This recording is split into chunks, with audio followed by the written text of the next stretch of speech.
Okay, hello everyone, good evening, welcome to the stream. We are back for another evening with Saul. It's been a while, quite a while actually, since we last did a stream like this. I think it was way back in September, the last time we did an evening stream like this one. But we're doing it again today. I did originally want for this to be a sort of semi-regular thing, and maybe it still can be. We'll see what happens. But the plan is, just like last time, I've got 3 games lined up. You can see them if you're watching on TikTok. You can see them below me. If you're watching on YouTube, they're on on the right-hand side of the screen. But we're going to be playing Townscaper, Islanders, and Terra Nil. 3 fantastic games. Again, they're all very artsy, cute, cozy kind of games. You know the kind of vibe that we go for on these kind of streams. So yeah, we got 3 very cozy games lined up. We're going to start with Townscaper. We're going to play that for about half an hour because it's a very small game, so we're not going to put too much time into that one. So we'll play that for half an hour. Then we're going to play Islanders for an hour. And then we'll play Terra Nil, which is a slightly bigger game, for the last hour and a half. So it's going to be a 3-hour stream, 3 different games we'll be playing during the stream. Buckle up. I shouldn't say buckle up, because it's going to be a very relaxed stream. You know, sit down, put on your gym jams, put on a nice jumper, get yourself a nice hot beverage. I've got Horlicks. Other hot beverages are available. It's just a cozy, relaxed Saturday afternoon. That's the idea that we're going for. So, let me switch over to my game view. Sorry, you might not hear me very well when I turn my head away from the mic, but I won't be doing that too much. So, okay, here we go. Let me just turn the music off. And we can get our first game launched. That's my desktop, by the way, in case you're wondering. And the first game we're going to play, as I say, is Townscaper. So we'll just get that launched now. Here we go. Okay, as per usual, you know, let me know if you can see and hear the game all right. That's the main thing. I'm gonna have to hide. I'm gonna have to hide the chat as well, aren't I? There we go. Don't want that showing up on the screen. Okay, that does mean that the chat's very small now, but I will try and keep up with it. So this is Townscaper. Very, very, very basic game, but very fun, you know, very sandbox sort of game. We played Tiny Glade in the last stream. It's in a similar sort of vein to that. There's no missions, there's no objectives or anything like that. You just build to your heart's content. There's a sort of misshapen grid that we can build on. We just left-click to place blocks, and then if we place on top of those blocks, it places a little building. And we can build as many of these as we want. We can build them in all different colours. We can build them different heights. And they all sort of lock together differently depending on how you build them. If I build another little island over here, you'll see that it, you know, connects them with a little bridge, which is cute. But yeah, it's there's not really much to this game, so we're only going to play this for, you know, 20 minutes, half an hour. But very, very cute, very fun. Very relaxed, obviously. Oh no, not that colour. I just thought it was the perfect game to kick things off with for today's stream, especially because, you know, most people don't join until like sort of the second hour of the stream, so just wanted something small but cute to kick things off. And I really do think this game's it. You can do some incredible stuff with it. There are some really creative builds out there that people have done.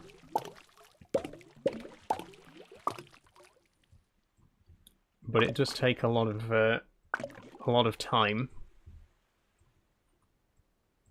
Okay, let's try and put a little little building in the middle here, maybe. Maybe if we make this whole island bigger.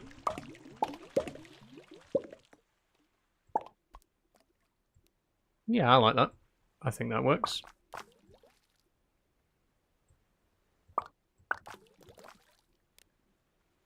Cute. Maybe I'll change the colour of this... If I change the colour of the main cottage... Oh yeah, we can do this as well. There's all sorts of weird little designs that you can come up with just by playing around. I'm thinking a nice orange here. Yeah, I'm kind of vibing with that. I like that.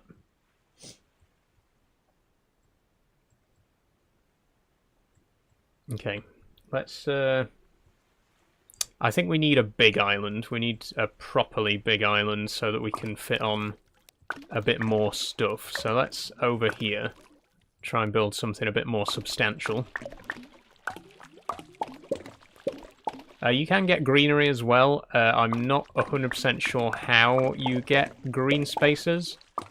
But if I remember correctly, it's by enclosing an area with buildings.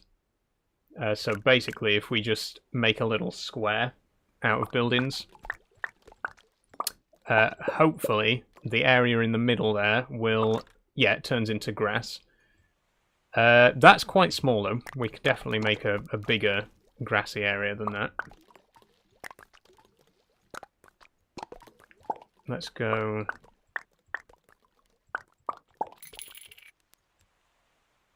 I like that. I think we can go with that. Then we just extend the quay a little bit around the outside.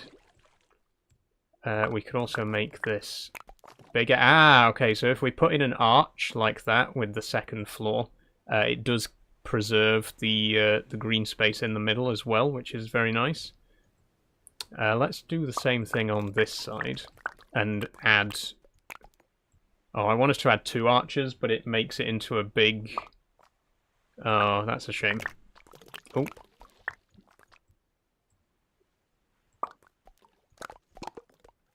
Oh, so if you have 2 arches, it automatically gets rid of the green, gets rid of the grass in the middle. Oh, if we put one in the middle, it makes a nice path through. That's good. I like that. Pretty sweet.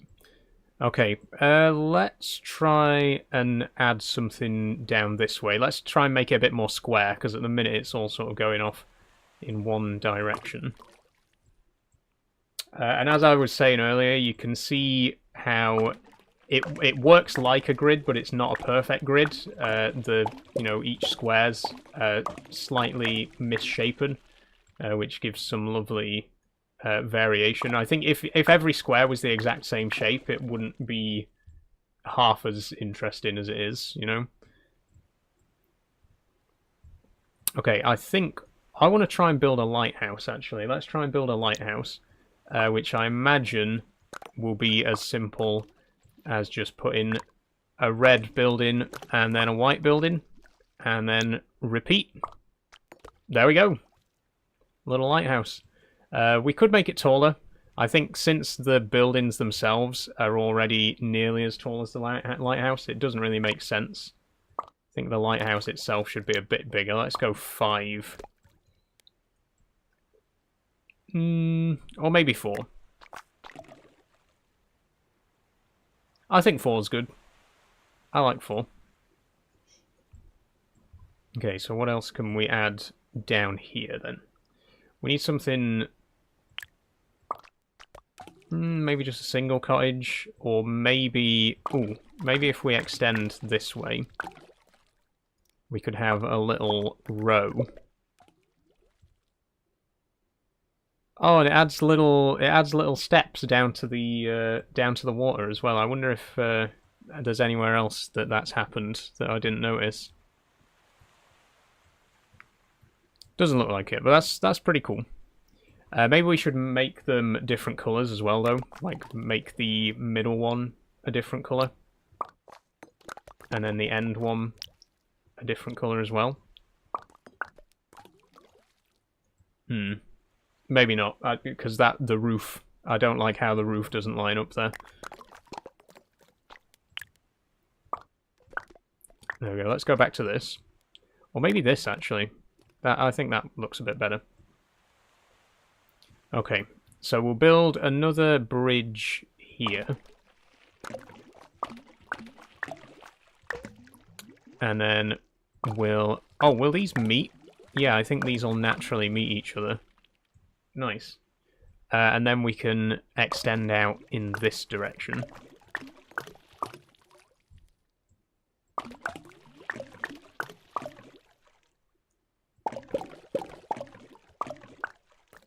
Yeah, I don't really have any sort of pattern or anything with this. I'm kind of just winging it. Like I say, if you are interested, there are some really creative designs that people have done in this game. There's some really beautiful things that people have built. Ours is not going to be beautiful. We're kind of just, you know, winging it. But that's the thing. I mean, it doesn't really matter, you know, because the game itself will make it look beautiful, no matter how terribly designed it actually is. Oh, this we got like a tiny little alleyway between the two houses there. But now they connect together. That's weird.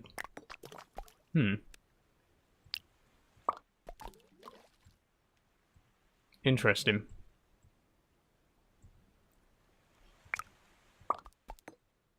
Let's have a red there. See, the red... This is weird. When I put the red here, it makes this one taller, and then it doesn't match with its surroundings. I don't like that. I'm not a fan of that, I've got to say. What would happen if we put one here? Is there a gap between them? There is a very small gap between them, yeah. Okay. Not sure if I like that one though. Let's just keep that as a single building on its own, separate from the rest. I would like, actually... Let's add another island over here.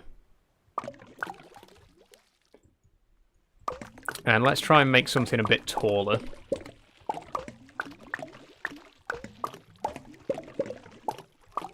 We're going to need a lot of space for our big, tall building. Because if you just make it really tall and thin, it doesn't look right. It's got to be tall and wide, you know?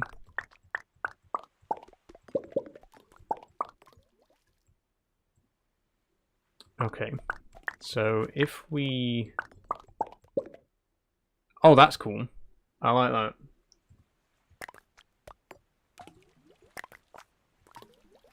Wow. That's really nice. Could we make it a different colour, though? That's the thing. Let's make the bottom a nice sort of red brick colour. Let's go for our classic orange.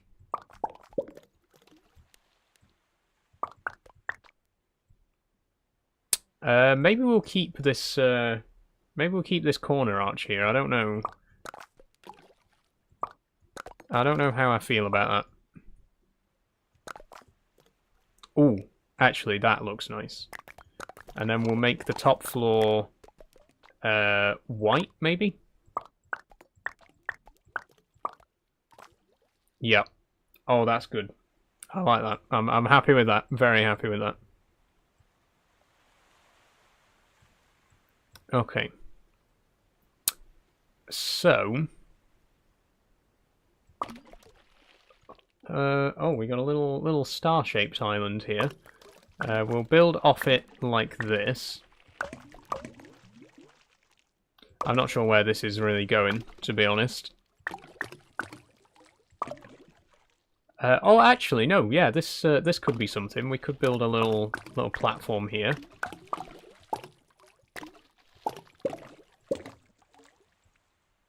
What I'm wondering is what will happen if we build... What will happen if we get rid of the... Yeah, like that. Oh, cool. We can get a little winch. I like it. So if we built a row of houses along the edge, could we build a building that's entirely on the sea?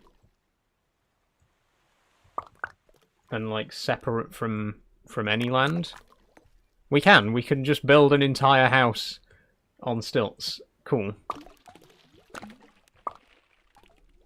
And then make it a little tower. Maybe we should. Maybe I think maybe we could add a couple of those, like in between, in between the little islands. Maybe we'll try that. I feel like another lighthouse over here would look good though. Let's do a brown and white lighthouse, or maybe a dark red and white. We'll start with white.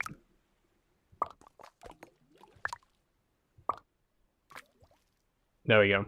I like that. That's lovely.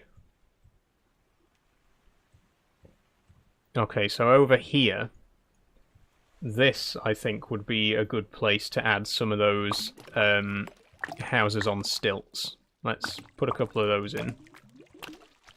See what we get. Oh, they connect to each other as well. That's interesting. And what if we... There we go. I mean, I think they should be different colours. It's a little bit boring if they're all just white.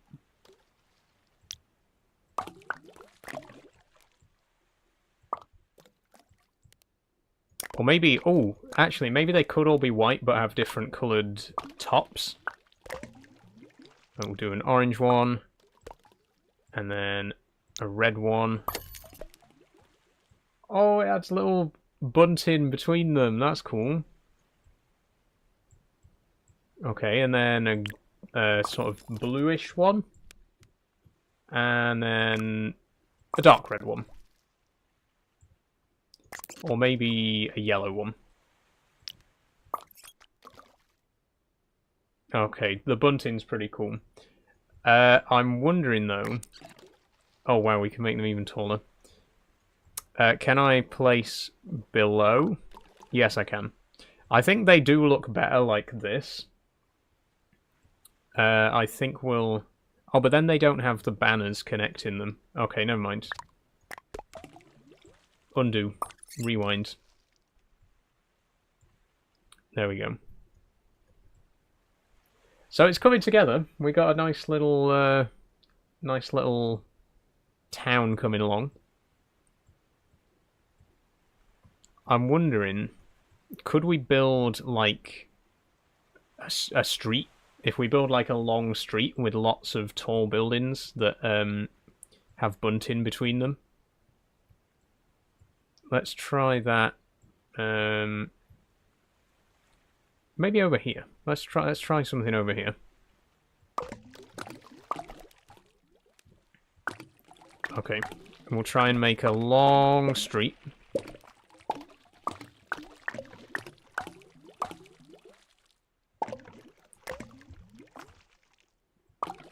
It naturally curves round, which I think will work in our favour, actually. I think that'll make it look nice. And then we'll add a load of different coloured buildings.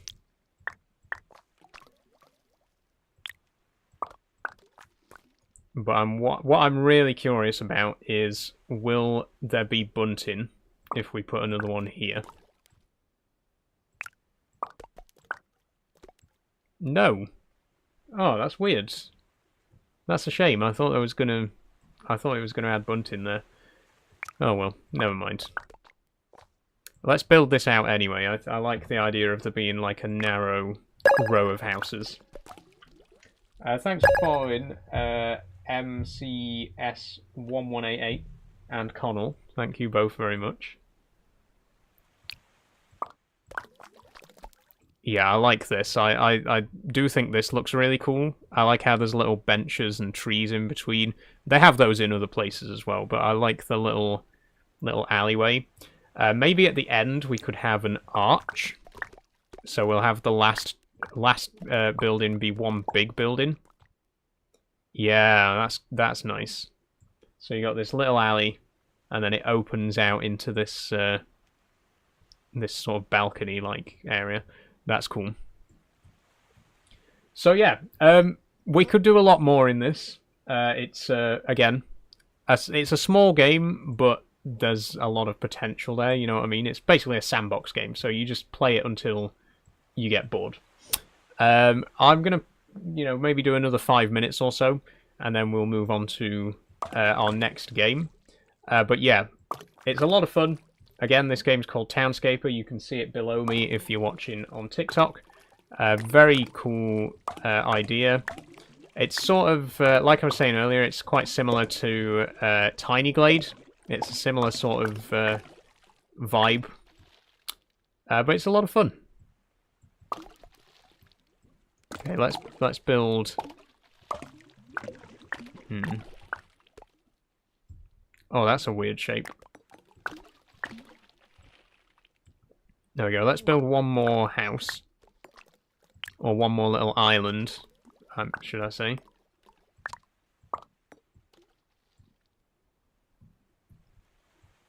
There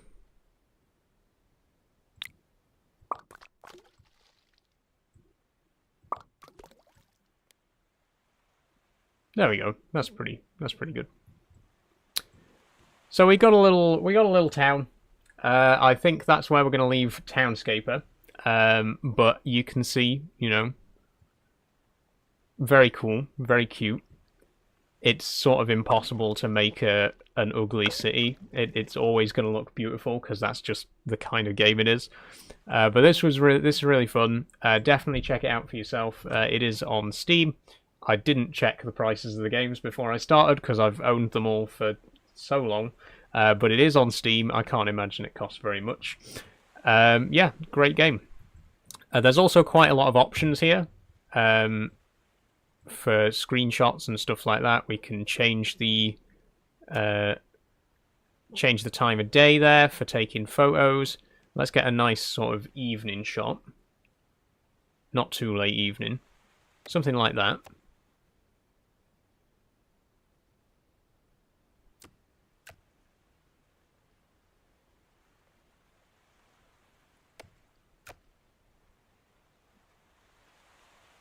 Ooh. Again, similar with Tiny Glade, you can, adjust the time of day and stuff like that to whatever kind of...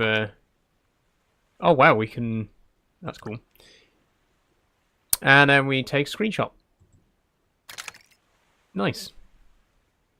Oh, that took us a 2048 by 2048 screenshot, so I don't know if the whole picture... I don't know if it actually got the whole village. Let's try again. There we go. Okay, I think that is probably where we're going to leave it for Townscaper. Again, very small game, but just a nice little taster for us to start the stream off with. So, fantastic game. Do definitely check it out. But for now, we are going to move on to the second game of today's stream, which is going to be Islanders. So let's quit here and go straight on in to our second game.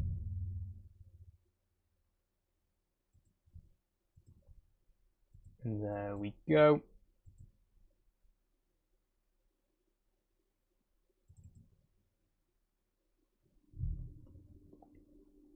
Make sure I change the on-screen game title. There we are. Okay, so this is our second game. This is a game called Islanders. Fantastic little game. This one's a little bit more involved. There is actual gameplay to this one. It's not just a sandbox. You have to, manage resources and stuff like that. You'll see as we get into it. But brilliant game. It's about 3 or 4 years old, but they have just recently announced a sequel, which is basically going to be the same game but expanded. So you start out on an island like this one, and if we press the plus symbol here, we've got a couple of options. We can make a seaweed farm, or we can do a regular crop farm. I think we'll start with a regular farm. So then what happens is you get given some buildings.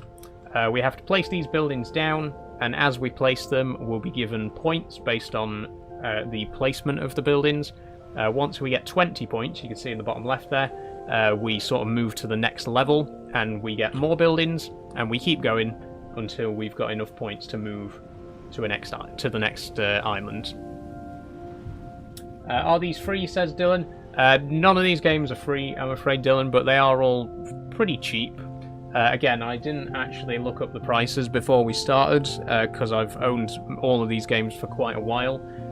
But Townscaper and Islanders certainly are very cheap.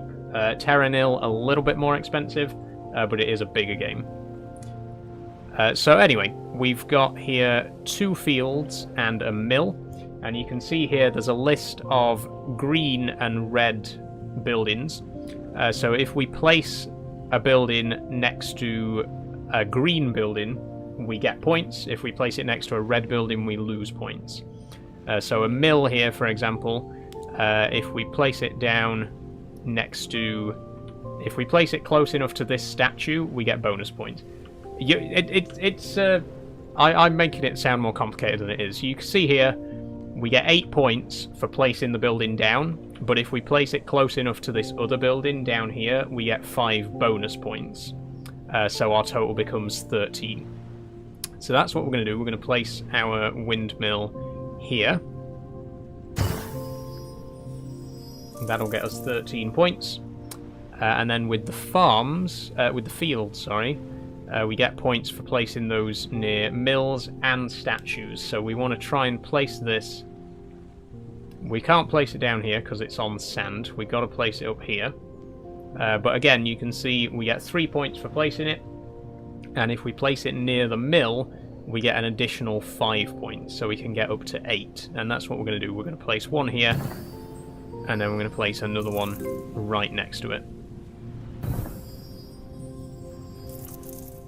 Okay, and that gets us past 20 points, so now we can unlock some more buildings. And again, we have a choice. You always get to choose what you want your next set of buildings to be, so we can go for a brewing pack or a lumber pack. There aren't many trees on the island, so I think we're going to go for the brewing pack. So this gives us, it will give us some extra fields to go with our previous farming pack, but it also unlocks the brewery and the hops field. So we'll just place our fields down, same as before. Again, try and put them near our previous fields and near the mill for extra points. There we go. And ooh, we can't quite get this one close enough. We can place it here for 7 points, but I think that's the best we're going to get. Okay, then the brewery. Oh, actually, let me just check. We can place the hops fields on sand, so we'll put the brewery down here on the beach. And then all we need to do is place a row of hops fields here.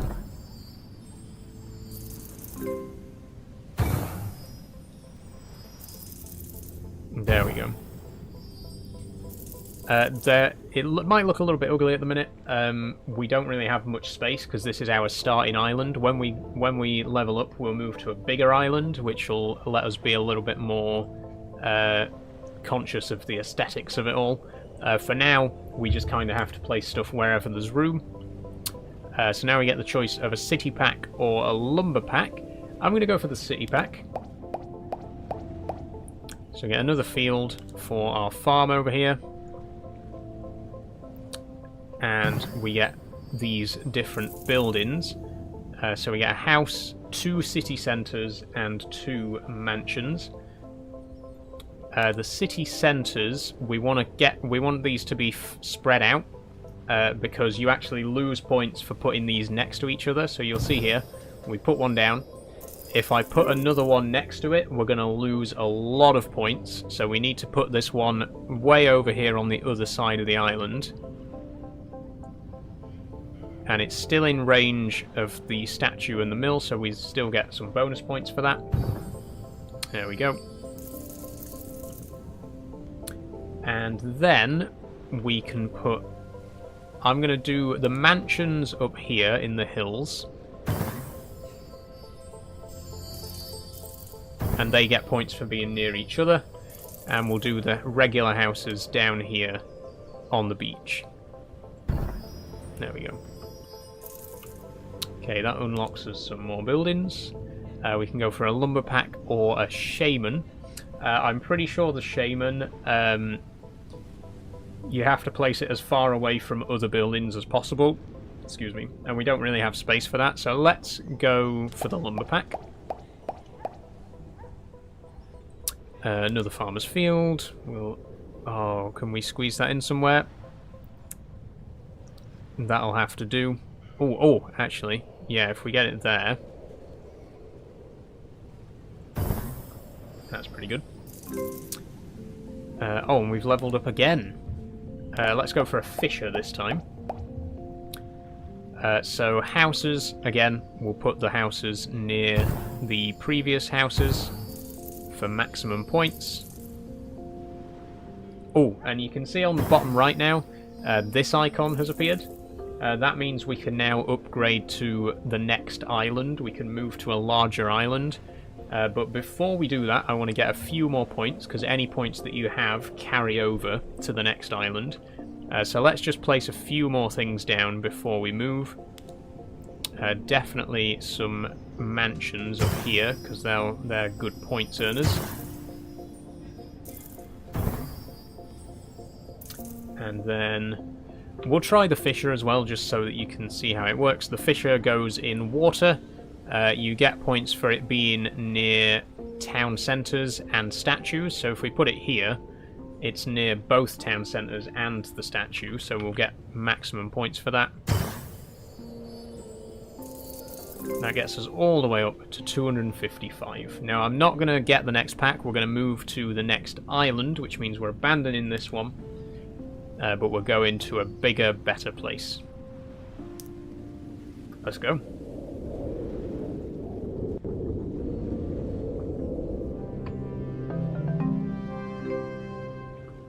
Okay, here we are. You can see straight away, much bigger island, much more space to work with. You'll notice there's a new resource down here. There's some gold, which we'll get to exploit later. We got the statue and plenty of trees, so if there's a lumber pack, unfortunately there isn't. Let's go with a seaweed farm. We haven't done seaweed farm yet. These also go, well, the seaweed farms themselves go in water, but the little crane here, that goes on land.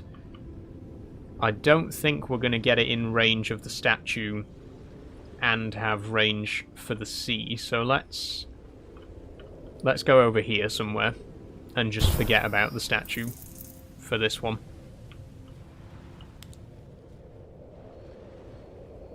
And then... ooh.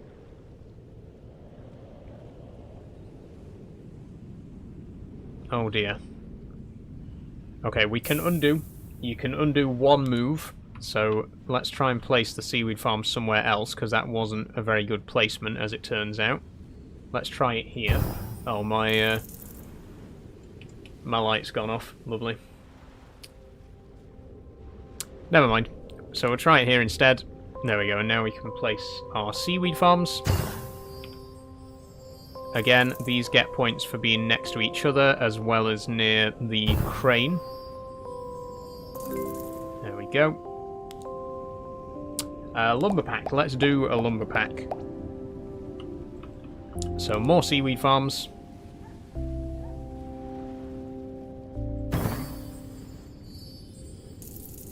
Again, just trying to squeeze them all in as tightly as possible, get the maximum amount of points that we can out of it.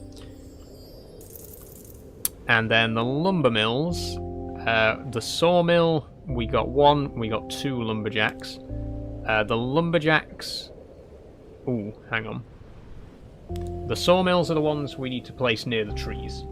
So we need to find as many trees as possible. This seems like a good area. Ooh, 23 there. That's very good.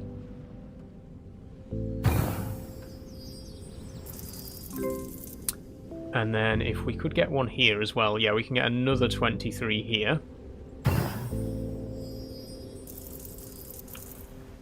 And then the actual sawmill has to go somewhere where both of those lumberjacks are in range. Sorry, my voice squeaked a little bit there. So we'll go here. And let's go for a city pack, I think, this time. We've got another seaweed farm, so let's add that to our growing seaweed farm over here. There we go. Oh, and straight away we can get another pack. Let's go for a regular farming pack this time. That gives us another sawmill, which we... Ooh, if we can... Oh, we can. If we're very careful, we can just about place it where it won't be in range of the other one. Very nice. Okay, then let's start building our city. Could we build... Here's an interesting idea. I'm going to try and build the town on top of these 3 plateaus here.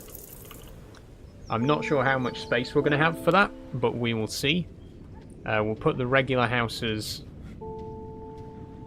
over here. Not going to be quite close enough,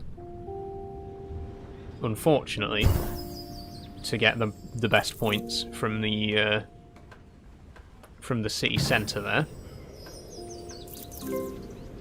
And also it appears that this rock can't be destructed, so we've not really got much space to work with here, but we can build a little town.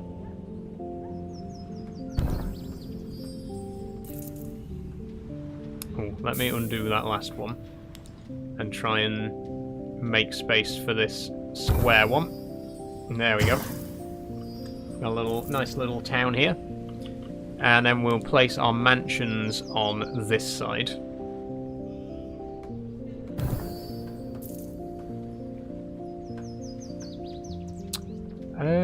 Like that. There we go. Okay, new pack. Brewing pack or shaman? Let's go for a shaman. So these can't be near city centres or masons, so we have to put it away from the town. But it also needs to go near statues, temples, flowers, and seaweed fields. So I think somewhere over here, maybe. Getting +8 there. Game says Bruno, this is Islanders. Oh, this is good. We get 15 here. So let's place it here.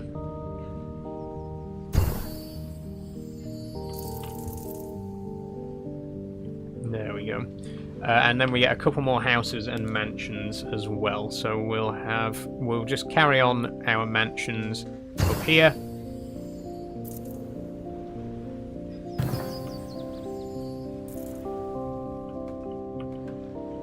Building a nice little crescent of houses. And then a house here. Damn. I don't think it's going to be possible to squeeze 2 houses in here. Oh, it is. Nice. I'm really bored, says Bruno. Well, other streams are available, Bruno. Let's pop the mill. That seems to be the best spot for it.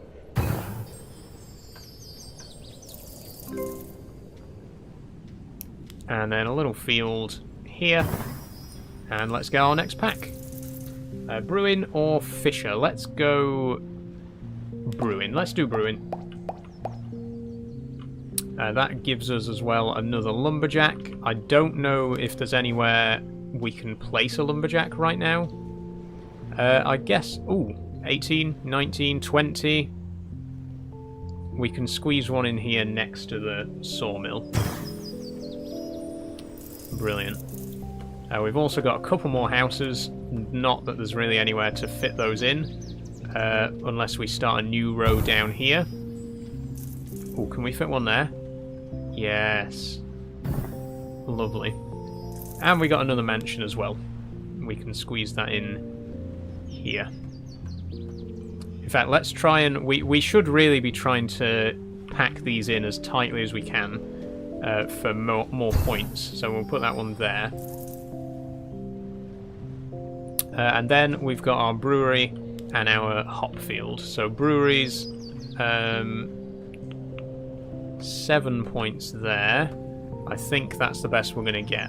So, brewery here. Ooh, we need to get at least 9 points with the hop field. Oh, perfect. That's going to give us exactly 9 points. Oh, here will get us 13. So let's do that. And that gets us a new pack. Fisher or Fountain? I think we'll go with Fisher. Although I do have a feeling we're not going to get to the next island, because I don't think we can get enough points with what we've got left right now. We'll certainly try. There's 15. The Fisher... What can we do with the Fisher? Don't put it near the seaweed farm, but do put it near the seaweed field. Interesting. Is there any way we can put it near the seaweed farms but not the seaweed fields? I mean, we could put it way, way out here. Then we get 10 points for it. I really don't think we're going to get to the next level with these mansions, though, unless we pack them in really tightly.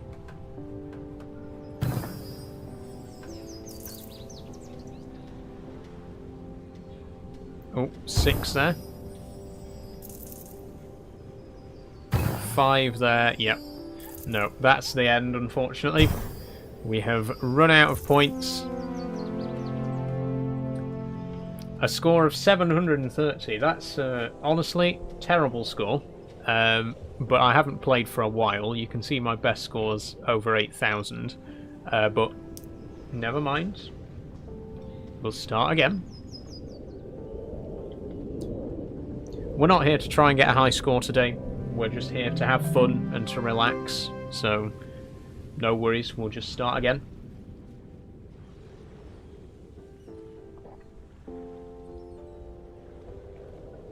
Beautiful Horlicks there.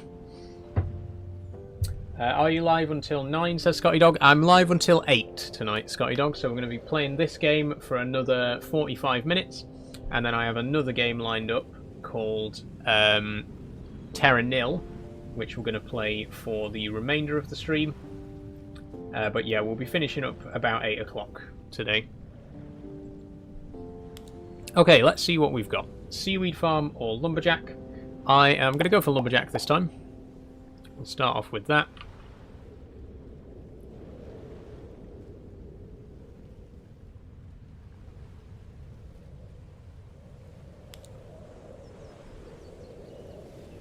Okay.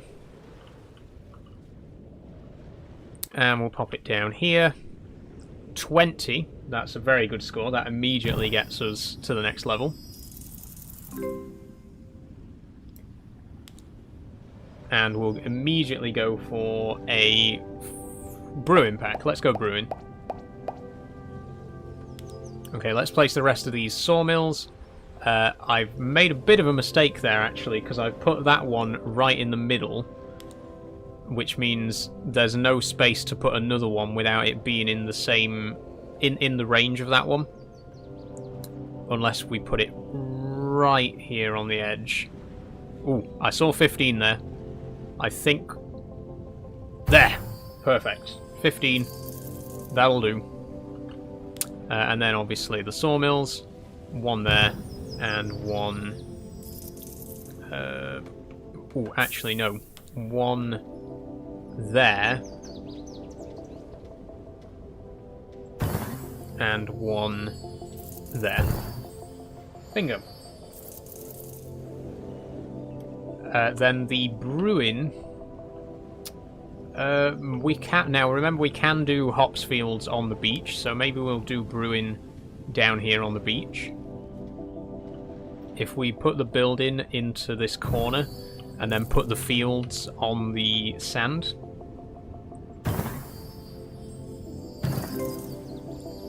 Okay, that's leveled us up. There unfortunately isn't enough room to put another one in this orientation, so if we turn them sideways... Oh, that's very frustrating. Is there any way we can fit both of these into this space? I don't think there is, unfortunately. I think the best we're going to get is only 3 of them. Hopefully that won't matter though. Or could we put one up here? No, it's out of range. That is a shame. Oh well, let's get our next pack. Let's go for a farming pack. That gives us another lumberjack, which we could put somewhere over here, maybe. Oh, we can put it on the rocks. So if we put one down here on these rocks, as long as it misses the other ones that we've placed.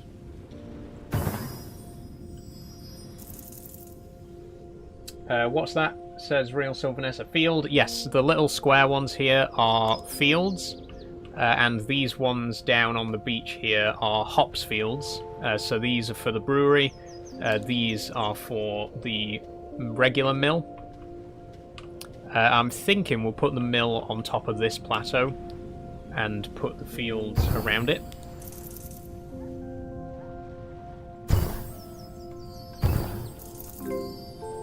Because we can make a nice little hexagon of fields around, and hopefully...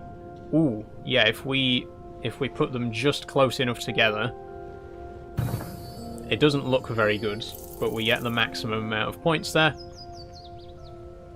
And then we can get our next pack, which is going to be... Let's go for Shaman. That gets us a few more fields and another mill. Remember, we can't put mills next to each other because we'll lose points, but if we put the other mill here...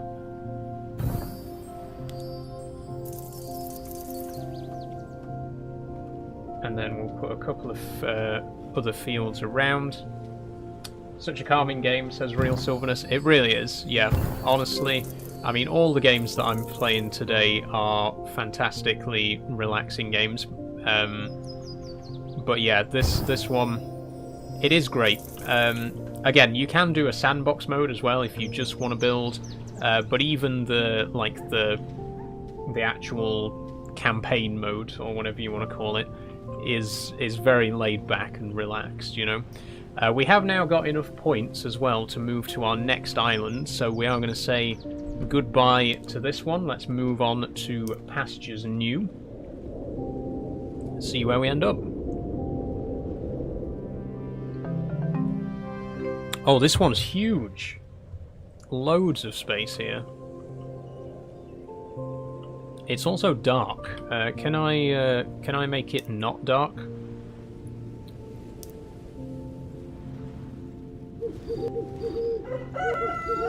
No, apparently not. Like, this is as bright as it gets. So, unfortunately, a slightly more dreary environment this time. Let's go for brick industry. Why not? We haven't seen that one yet. So, brick industry, you have to place... I think you have to place the sand pits on sand, which, you know, makes sense. But they can't be in range of other sand pits, so I'm wondering if we place them at both extremes of the beach, yeah, they should be outside of each other's range, and then hopefully the brickyard will be able to reach them both. Yep, brilliant. And that gets us our points for the next pack. And since we're going with the new packs, let's go for the Mason next. 4 of them. Wow. So these, we get points if we put them near brickyards. So we got a brickyard here, so we'll try and put them up here somewhere. These go on the sides of cliffs as well. You'll notice we can't put it on flat ground, but we can put it on the side of the rock. So I would suggest we'll pop one right here, which is just on the edge, to be able to reach the mason there. And, oh, we might not be able to place any more in range, unfortunately. Oh, we can get one here, but we're going to lose points because it's close to this one as well. So the question is, would our net point loss be worth it? So if we put it here, we get 9 points. If we put it here, we get... That'd take us up to... If we put it here, we get 9. Ah, yeah, it doesn't matter. It doesn't matter. Because if we put it here, we get 4 extra points from the brickyard, but then we lose 4 points from this one here. Whereas if we put it on its own up in the hills, we get 9 points anyway. So let's just do that.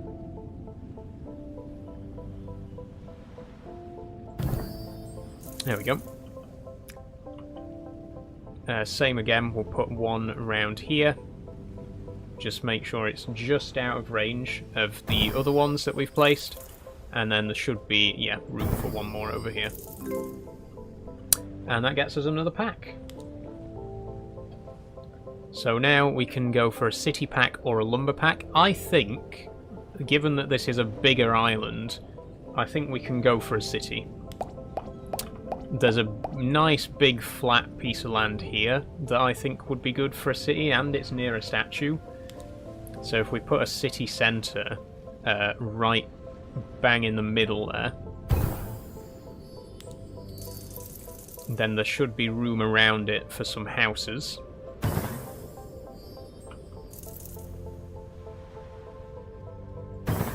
There we go. And because we got 2 city centres, I'm going to build a separate city for the mansions. And there's another nice bit of land over here, which I think would be perfect for that. So we'll pop one there. Thank you for following, Real Silverness. It's very kind of you. And then we'll pop a couple of mansions here.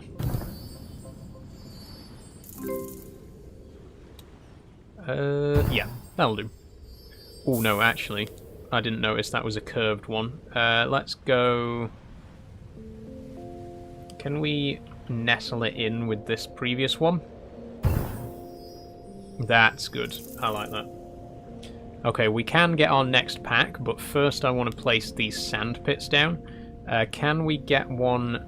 No, there isn't space over here because those 2 are too close.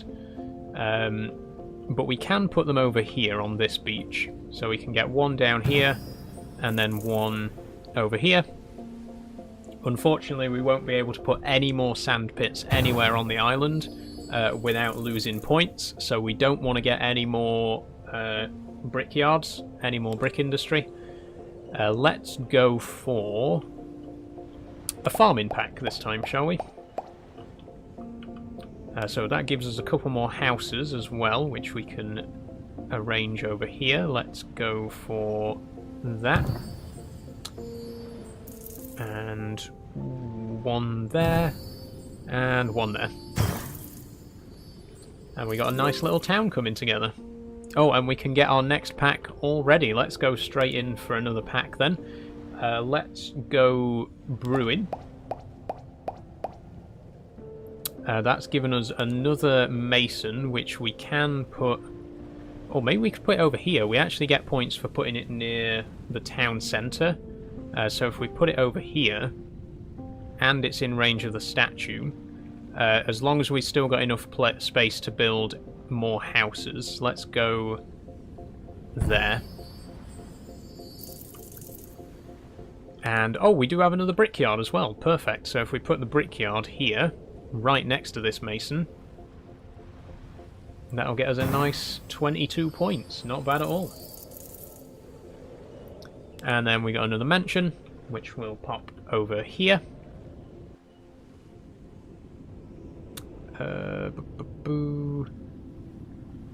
Yeah, let's just try and pack them in tightly again. And then we've got a hop field, we got a brewery, a mill, and 2 of each type of field. So I think let's set up our brewery over here, because there's plenty of space for the bigger hops fields. There we go.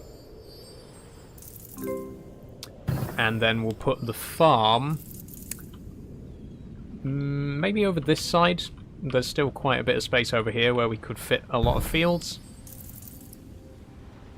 And unfortunately we can't rotate them to perfectly run along this edge here. Or this edge, but this edge is closer, I think. So let's put them along this edge. There we go. And now we can get our next pack.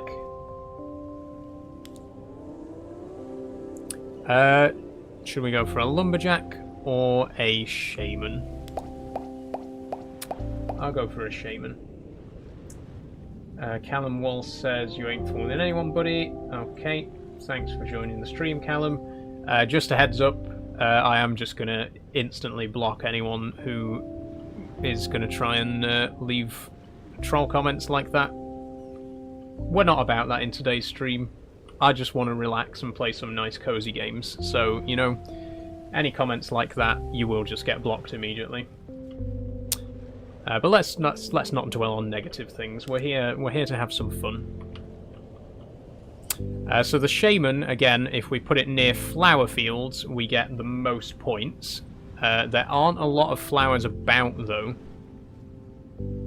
and they're all spread apart just far enough that we don't get, you know, that they're not all in range of the shaman.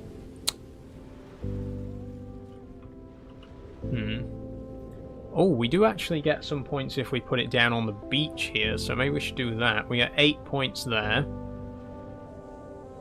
6 points there. I think 8's the best we're going to get, so the shaman's going to have to go here on the beach. And then we got more houses and buildings. Mansions, sorry. So put this one here. And, ooh, if this was mirrored, we'd have the perfect space for it, but unfortunately it doesn't quite fit. Could it fit here? No, it doesn't quite fit there either. That is a shame. Let's pop it back here then and start a new row of houses around this area. There we go. And then we've also got 3 more mansions, so let's add those in over here.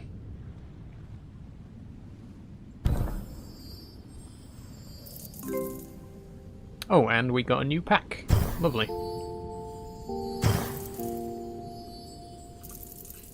Okay. So what are we going to go for this time? We can go for a lumber pack or a fisher. Let's go for a lumber pack. It's offered me a lumber pack 3 times now, so I think it wants us to take the lumber pack. So let's go with that. That also gives us another mason.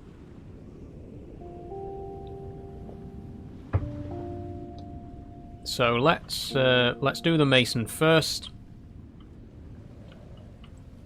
Is that... Oh, we can fit another mason here for 14 points. That's very good. Let's do that. Let's do the buildings. Let's do the houses and the mansions now. So we can squeeze a mansion in here. Oh, that would be better though.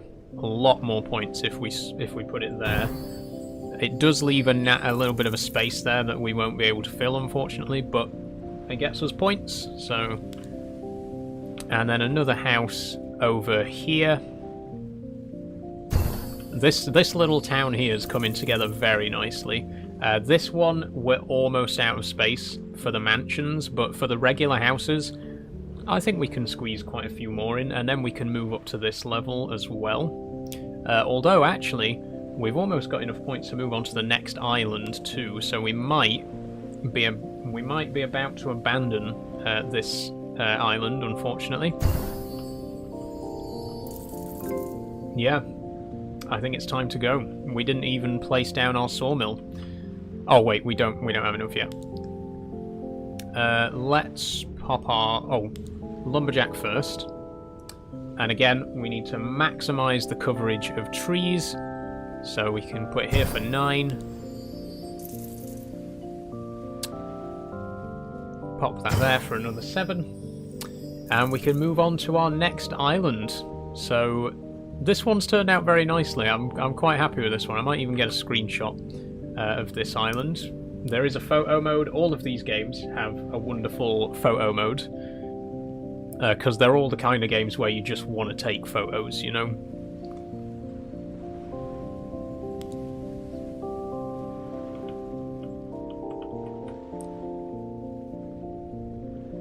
There we go.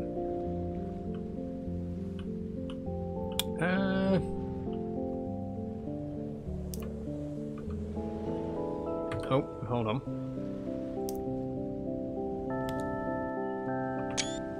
There we go. We got a lovely photo there. And now let's move on to our next island. Let's go. Real Sylvanus says, I haven't had Horlicks in years. Just bought one, thank you. No worries. I love a good Horlicks, me. That's always been my drink of choice when I want to relax on an afternoon or a nice, a nice evening. I've always, I mean, I do like a nice hot chocolate as well, don't get me wrong. But hot chocolate's a bit more hit and miss. You know, Horlicks is dependable. And I'm also drinking it out of this wonderful mug that was a birthday present from my brother. It says "Fantastic Sister" on it. That was a present for my birthday, which was last week. So thanks for that, brother. He's not watching the stream. He's busy. Okay, let's see what we've got. We got a water plateau. Now, this is interesting. This is something a bit different.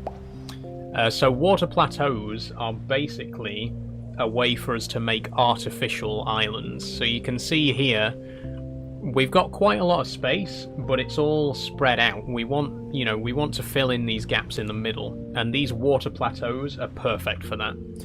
So if we put one down here, we can now build on top of this like a little dock, and it basically just increases the amount of island that we have to build on. So let's pop another one here. Try to keep it in range of the statue there, because we get extra points for that. And then the last one over here. Ooh, that's a good score. We can get 25 if we're very careful. There we go.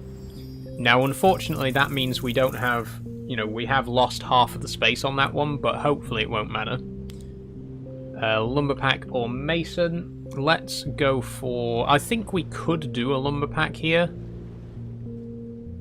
Let's do a lumber pack. That gives us another plateau. Perfect. I want to, get a little bit of extra space here. I'm hoping we'll have room to fit another one in here, because then we've bridged the gap between these two islands. Oh, and that lets us unlock our next pack. We're going to go for a city pack again. And the cities look really great when you build them on top of the plateaus, which is what we're going to do. Oh, there's different shaped plateaus as well. I completely forgot about that. So this one's a T shape. If you've built your plateaus in an awkward way, like I have, you can fill the gaps in with these T-shaped ones. So let's pop one here. There we go. Pisces, says Real Silver. Yes, I am a Pisces, yeah.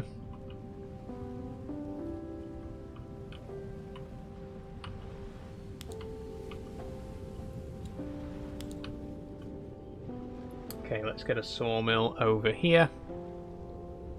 Me too. Good to know.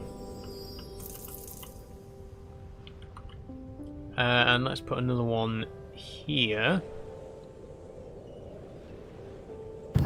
And could we fit a lumber mill? Unfortunately not. I mean, we could put one here. It doesn't feel right putting a lumber mill on the plateau, but it is an option.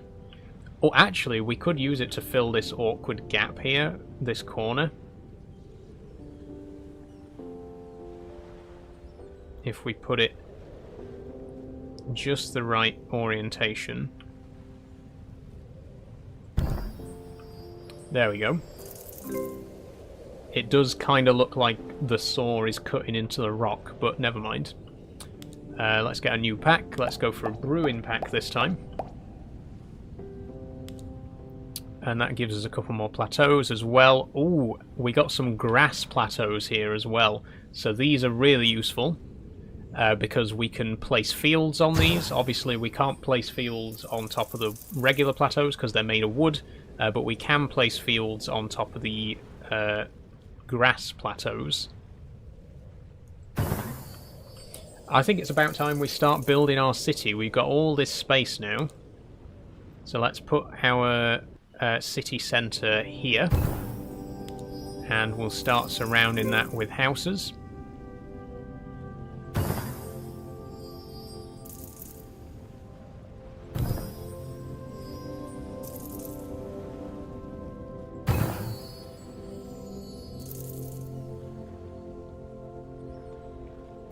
There we go. I'm not sure what to do about the mansion, though. Should we start an entirely separate town for the mansions? I'm not sure. We'll just leave it for now and just keep building. We have got another level as well, so let's go for a farming pack. You can see now we've got to the stage where we're getting a lot more resources. We do have to get a lot more points to level up, but we're getting a lot more buildings to place.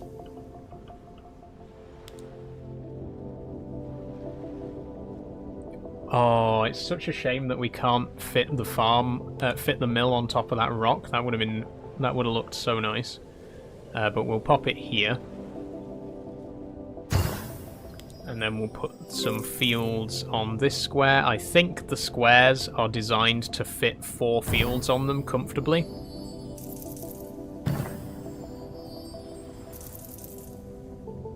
Oh, this one's just not quite close enough, though. I'm going to put it over here instead so that it fits, so that it matches up with the mill there.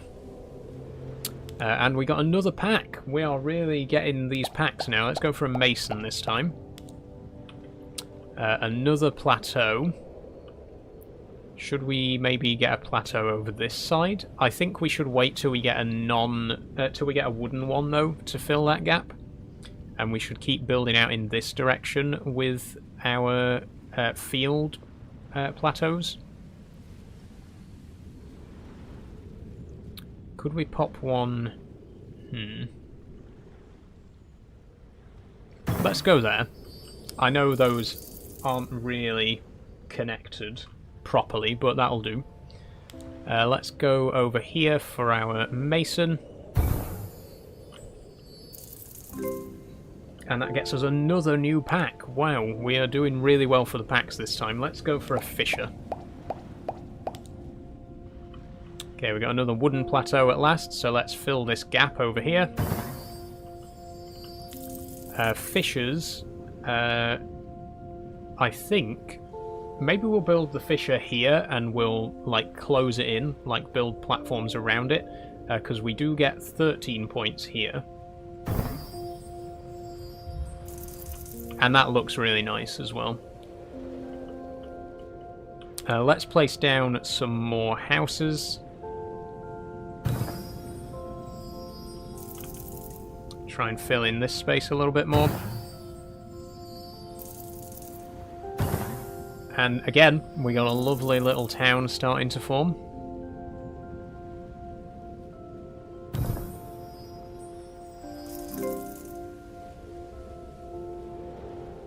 And I think, yeah, we've leveled up again.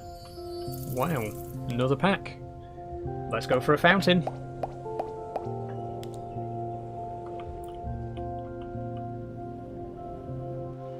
Okay, so we haven't had a fountain yet, but it's pretty much just a decoration that goes near houses and mansions.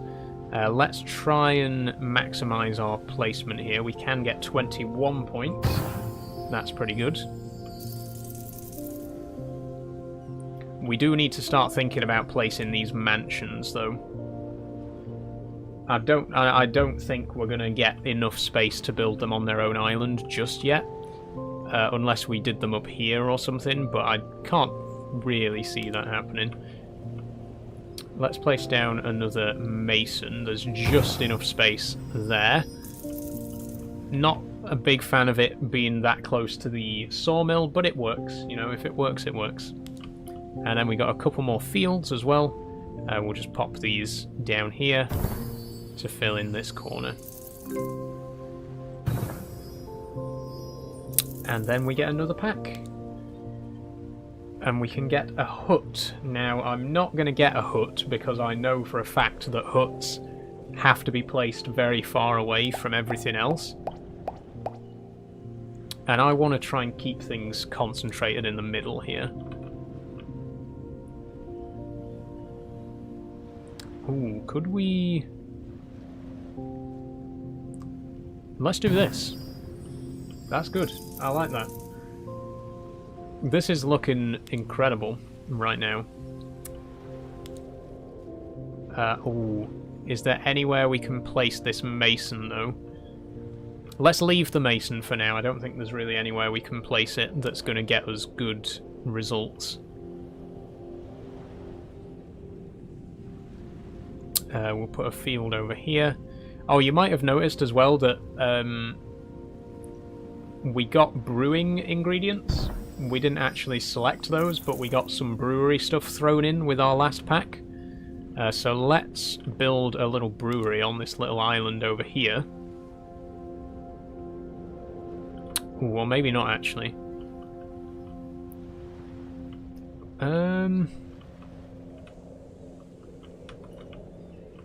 Oh, that's way out. Definitely not over there. The brewery's quite big, isn't it? Maybe we'll leave that for now as well until we can find somewhere a bit more appropriate for it. But we will place down a sawmill and lumberjack, because we can get a nice few points for those. A little house over here, 14 points if we're clever. There we go.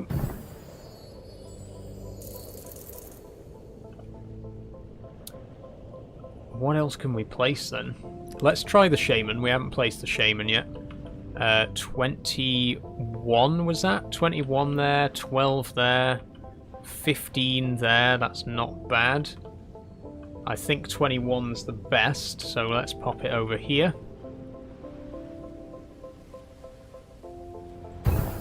Lovely. And we get a new pack. Oh, a park. Okay, we finally got parks, which are incredible. They can only go on grass, unfortunately. We got a grass plateau here. Let's add a grass plateau here.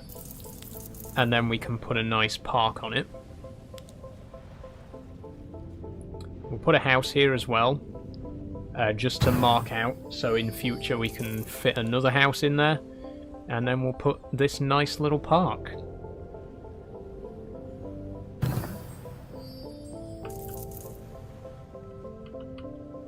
Okay. I think it's time for us to start building the second town for the mansions. I don't want to waste my grass plateaus, though. Let's build a little town over here. There won't be very much room, because it's on top of this very small plateau. But we can squeeze in a few buildings, get a few points. That's the main thing.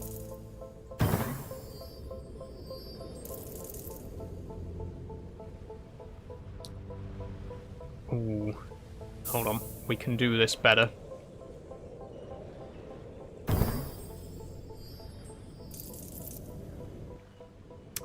Oh dear.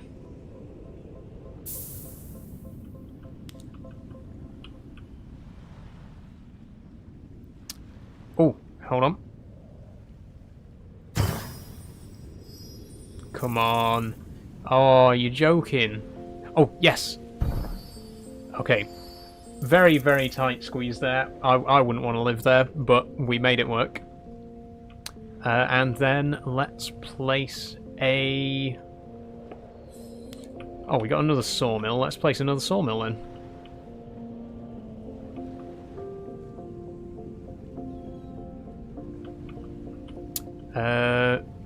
Yeah, why not up here? And that should get us another pack.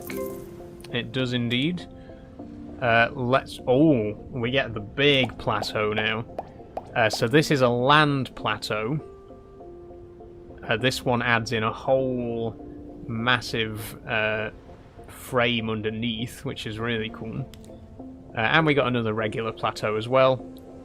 This one's grassy, so let's pop it over here somewhere.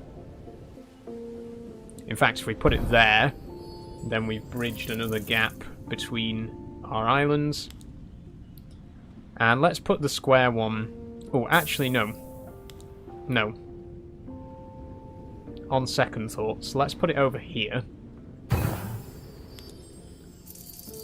And then we'll put the square one out here in the water. There we go. Okay, then we are going to put a house over here. And I think we'll put another fountain down, actually. I think a fountain would go quite nicely here. 17. Oh, 21. That'll do nicely. Okay, we're getting close to running out of points, but I think we should be able to make it work. Let's have a nice park here.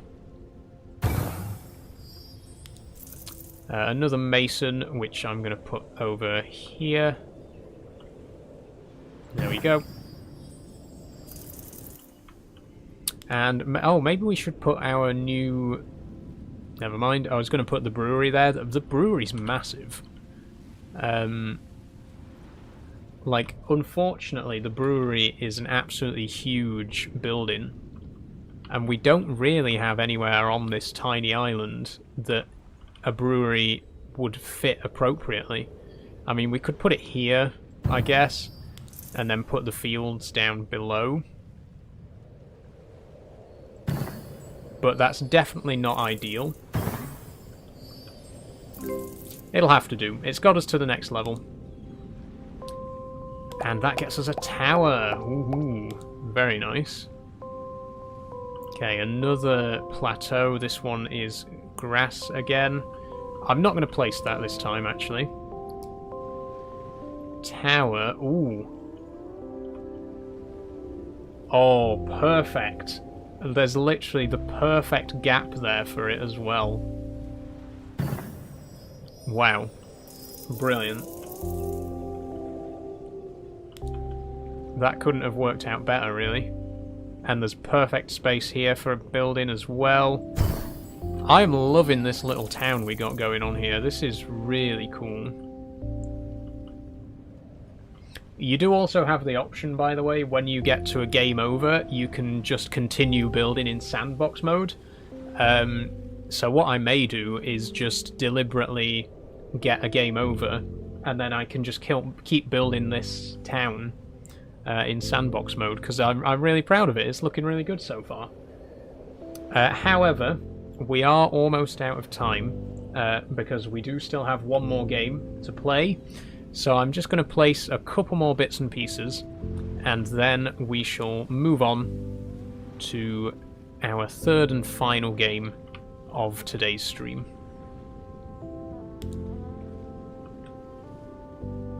Let's...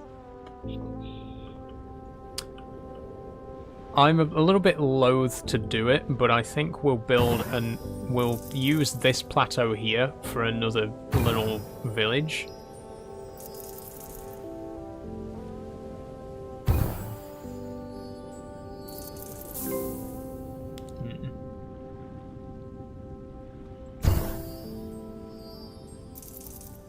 There we go. That's it. And yeah, we can move on to the next island now, but that is where I'm going to leave this game for today. So I'm just going to get a nice screenshot of this. This is fantastic, by the way. I am really genuinely pleased with this village that we've built here.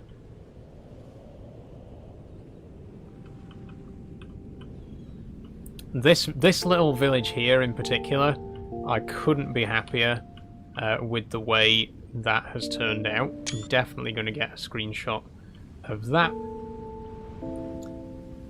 But yeah, that was Islanders. Brilliant little game. Highly recommend. A lot of fun. You know, there's sandbox mode, or you can do the, the challenge mode like I've been doing. But either way, incredibly fun game. But we are unfortunately going to have to move on because we have one more game to play today, and it is quite a bit bigger than the other two games that we've played, which is why we've got a little bit more time dedicated to it. But the third and final game that we're going to be playing... one second.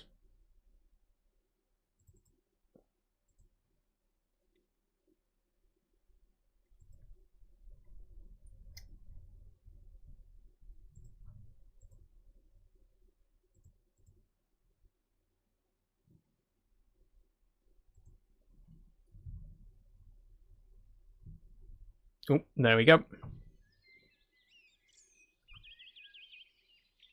Okay, so the third and final game we're playing today is called Terra Nil.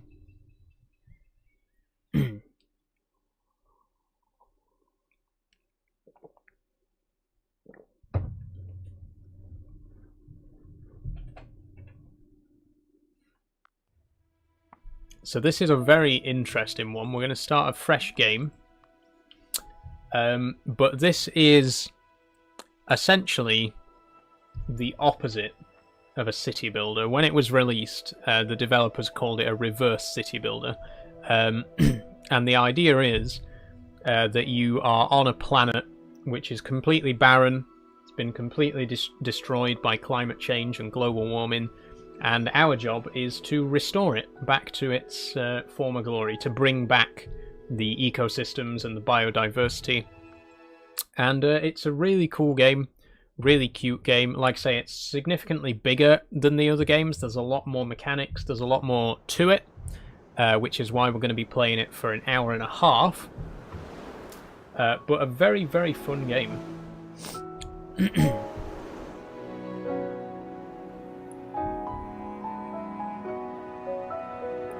What a concept, says Real Silverness. It is. It's a very interesting concept, and I'm surprised it hasn't been done before, to be honest. This game is from last year, I believe, or it might have been the year before. Either way, it's a very recent game. Okay, so we're diving straight in with Chapter 1, River Valley. Reclaiming this landscape will involve wind turbines for power, toxin scrubbers to clean soil, and water pumps to restore the rivers. The steps to creating a temperate forest are not always straightforward, and you may need to use controlled fires before the trees can thrive. The first step in any restoration endeavour is to restore water and plant life. To begin with, increase the greenery in this valley with irrigators, pumps, and toxin scrubbers. Let's do it. Oh, this is where we select our difficulty as well. Oh, wait. Ooh. I think I accidentally... There we go. So we got 4 levels of difficulty. The easiest, sorry, is Monk. Then we got Gardener, Ecologist, and Environmental Engineer. And you can probably figure out, Monk is basically sandbox mode. You get unlimited resources. You can build whatever you want without restrictions. Environmental Engineer is the most hands-on, less resources, more expensive stuff, etc., etc. But we're going to go with Gardener, because it says here, recommended for players seeking a more relaxing experience, and the whole purpose of today's stream is to relax, so we're going to go with Gardener. So we start, as you can see, in a completely desolate, barren wasteland. And it's going to start by just giving us a little bit of a tutorial, even though I have already played the game before. It just does this whenever you start a new game.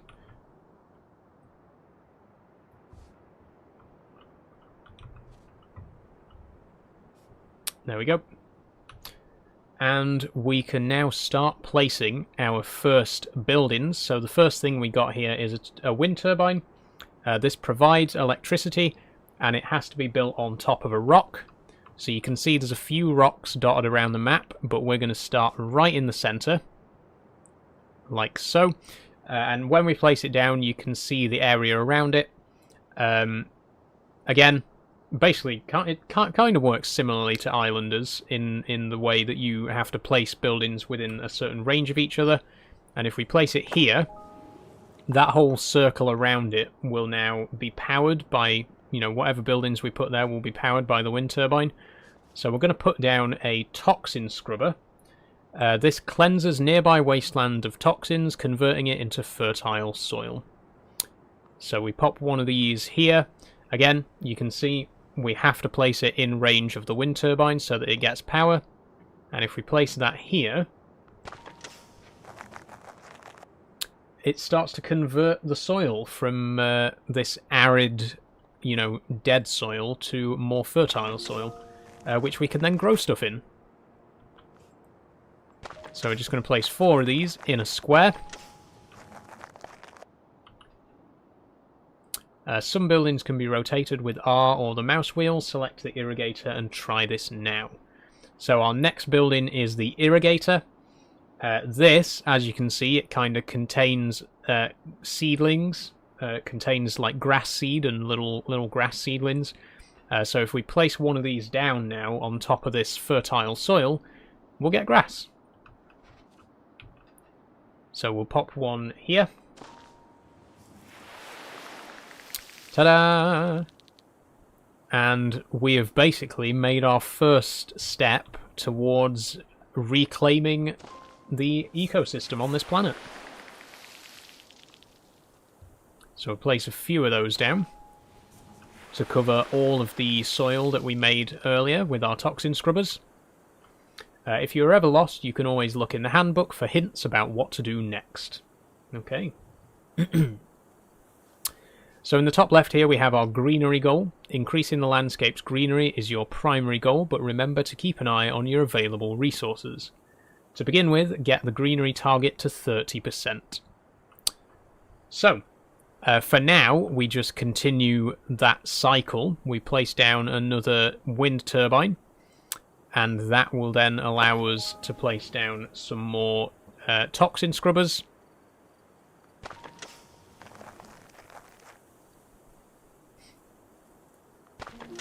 And then we can place down another irrigator. And we get some more grass. And we'll repeat that again in this corner. Pop one. Let's go one here and one here. We don't have to cover every single square. In fact, it's quite difficult to cover every single square. As long as we cover enough that we can get to our goal, which is currently 30%. And this should do it. And there we go.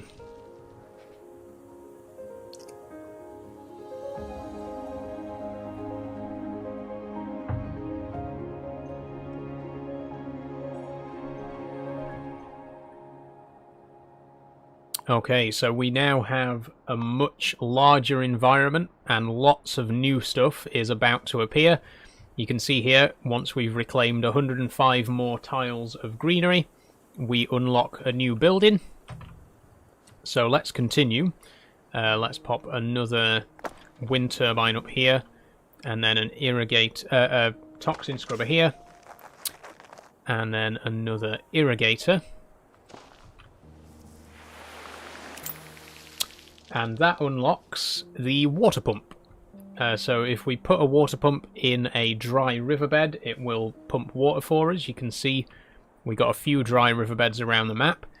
Ideally, we want to place these on higher ground, because then the water will flow downhill. So if we place it up here, Oh, it won't let us place it on that one, unfortunately. Maybe because it's not in range of a wind turbine. Yeah, it seems like... But we can place another wind turbine. If we place a wind turbine here, and then pop one of these... There we go. We got water.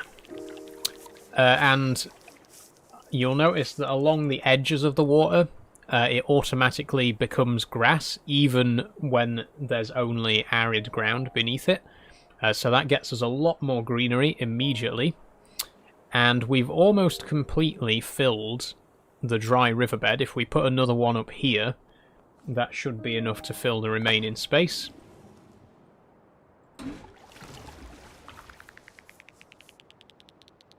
Oh, never mind, that didn't actually contribute to the edges of the flow there, but I don't think we really need that anyway. What we can do is do some more toxin scrubbers over here.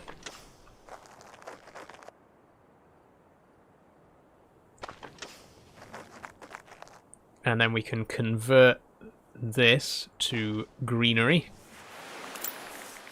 And we've now unlocked the calcifier. So what the calcifier does is it turns the land around it into rock.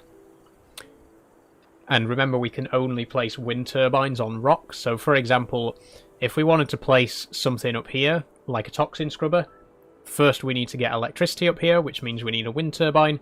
But we can only put a wind turbine on rock, so we put a calcifier here first. Then we get the rock. Then we get the wind turbine. And then we get the toxin scrubber.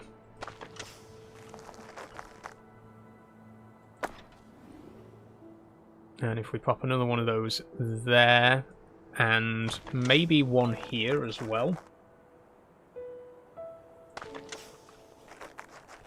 then an irrigator. In fact, we might be able to get 2 or even 3 irrigators in this space if we put them lengthways like this. Pop one here. And then irrigate. I'm getting things confused. Scrub this, and then we can put another one here. Or a corner one here, maybe.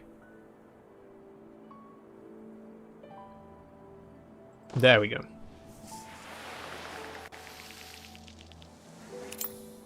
And that unlocks the final building that we can have on this level. There are more buildings in future, but for this level, the last building we have is the excavator, which we can use to make channels for new riverbeds. So in this top corner, for example, we can't get any power out here. We can't get any... We can't build anything over here. So what we're going to do is place a cannon, or an excavator, sorry. Hold on, let's put a turbine here. And that is going to shoot a new channel for us. There we go. And if we pop a irrigator in there, that'll fill it with water. Calcifier gets us some rock, and then we can place a wind turbine.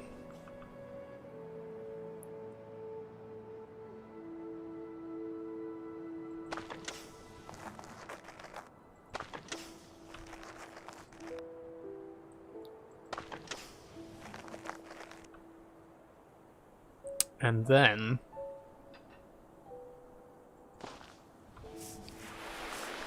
there we go, this is looking pretty green. Still quite a bit of space to fill though, so let's keep at it. Let's go here and here. That gives us a nice bit of space there. A new animal species has appeared.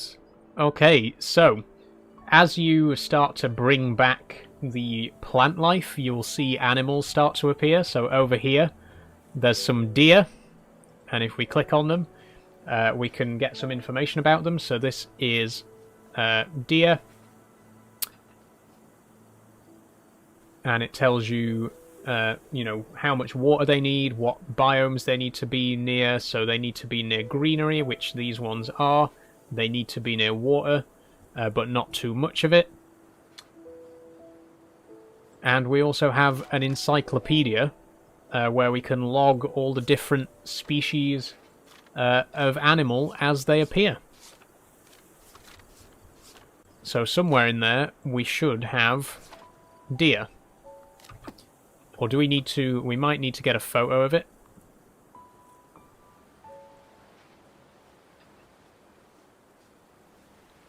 Oh, they're sad.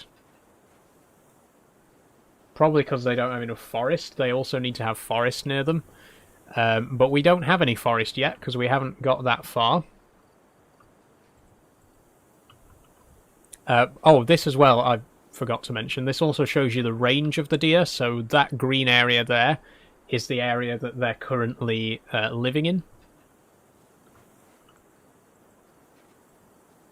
And... oh, there's some over here as well. Oh, that was their names.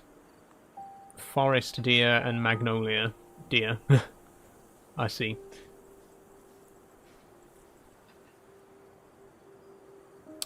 Okay, so I'm not actually sure how we get them to appear in the handbook. Maybe that's something that we have to do later in the game.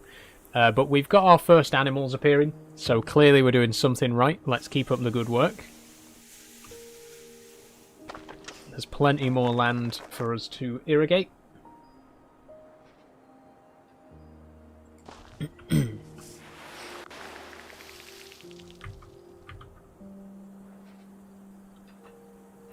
%. Okay, we need a tiny little bit more land.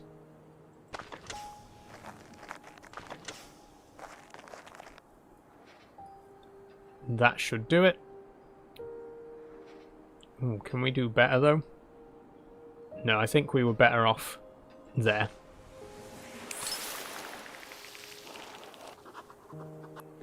Once the backbone of the ecosystem is thriving, your next step is to increase the diversity of growing plants. Introduce finbows, wetlands, and forests. You'll also need to pay attention to the local climate. Okay, so we've now unlocked a lot more stuff. Excuse me. And you can see in the top left there, instead of greenery... sorry, my throat's gotten very dry all of a sudden. Hang on, let me have some Horlicks.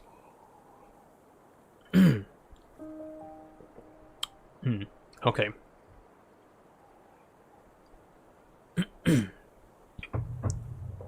Oh, that's better. So you'll see in the top left now, as well, instead of greenery, we've now got finbows, forest, and wetland. And we need to have a balanced amount of all of these ecosystems. And we've got some new stuff unlocked, so if we place a hydropodium near water, it will generate wetland, so let's try one of those now. We have to place it on top of an existing irrigator. So if I place one here, for example, it's going to transform 76 squares of land here into wetland. There we go. And obviously new animal types will start to appear in these new biomes. So a beehive, if we place a beehive... Sorry, my voice is really going right now. If we place a beehive on a tree, it will generate finbows around it, which is basically a meadow of flowers. So we'll pop one on this tree here. And that generates our finbow. We still need quite a bit more of each, though, so let's transform this into more wetland. Lovely. And let's get another finbow as well over here. And then that unlocks the solar amplifier. Now, the solar amplifier is interesting because this actually allows us to start fires. This lets us do a controlled burn.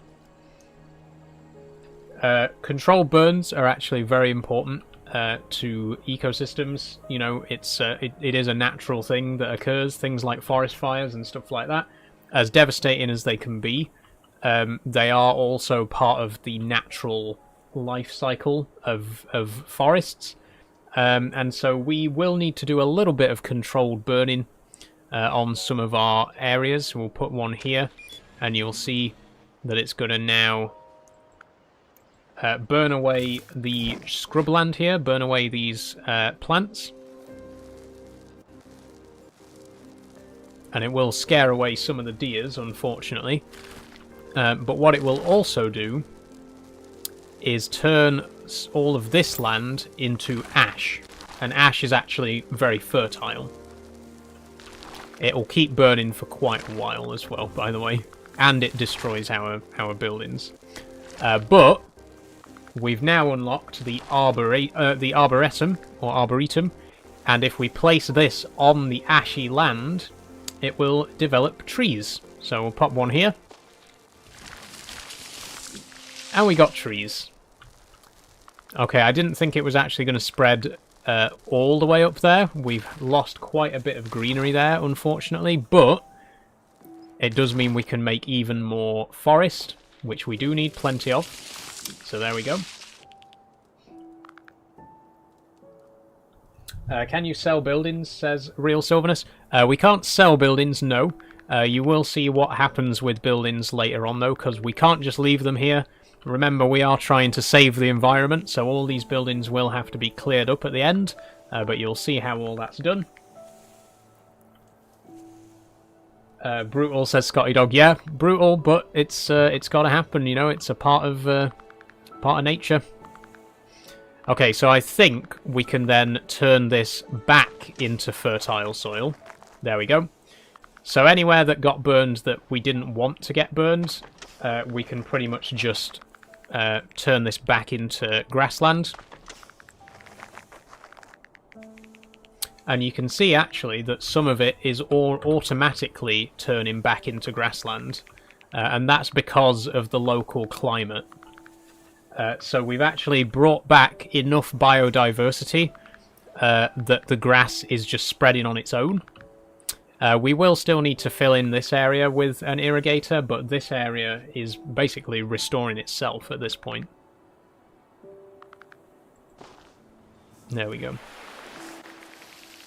Okay, so we've now met our quota for forest. We got enough forest land. And I don't know if any other forest animals have appeared yet. We've still got the deer. Oh, there's some geese there. That's pretty cool. Canada geese as well. Oh, the deer happy, says Scotty Dog. Let's have a look. Let's have a look. Two of them are happy. One of them is not. Ember is apparently not happy, but also not unhappy. But their resources are met. Oh, all three of them are happy now. Scratch that. All the deer are indeed happy. They've got lots of nice farmland, lots of nice forest and grassland. They're very happy. But let's give them a little bit more grassland. Let's just restore this last little bit here as well. There we go. But yes, we've met our quota for forest, so we now need more wetland and finbows. So let's convert this area to wetland. There we go. A new animal species has appeared. We got swans. Hey. Oh no, geese. Sorry. That looked like a swan in the picture, but these are the geese that we saw flying about earlier.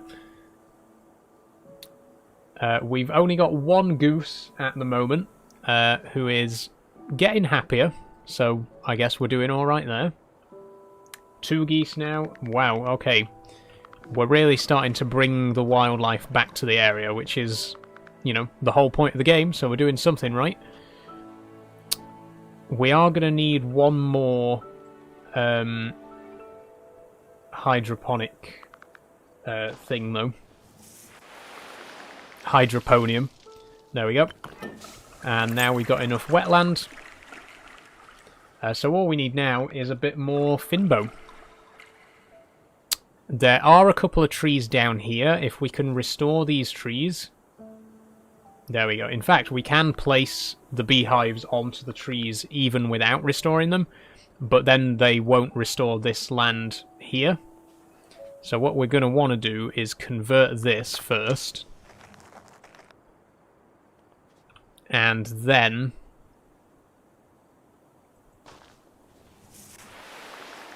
we can place our beehive. And that'll get us some more finbow. Lovely. And I think we'll do the same here. And that might get us enough finbow to fulfill our quota. If not... well, I'm not sure what we'll do if not. Actually, I'm wondering, will the finbow... no, it won't convert. It has to be grass.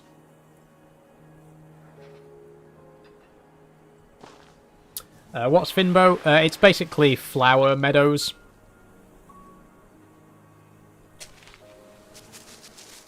There we go. Just like those. Oh, another new animal species has appeared. We've got beavers now. There they are in the water.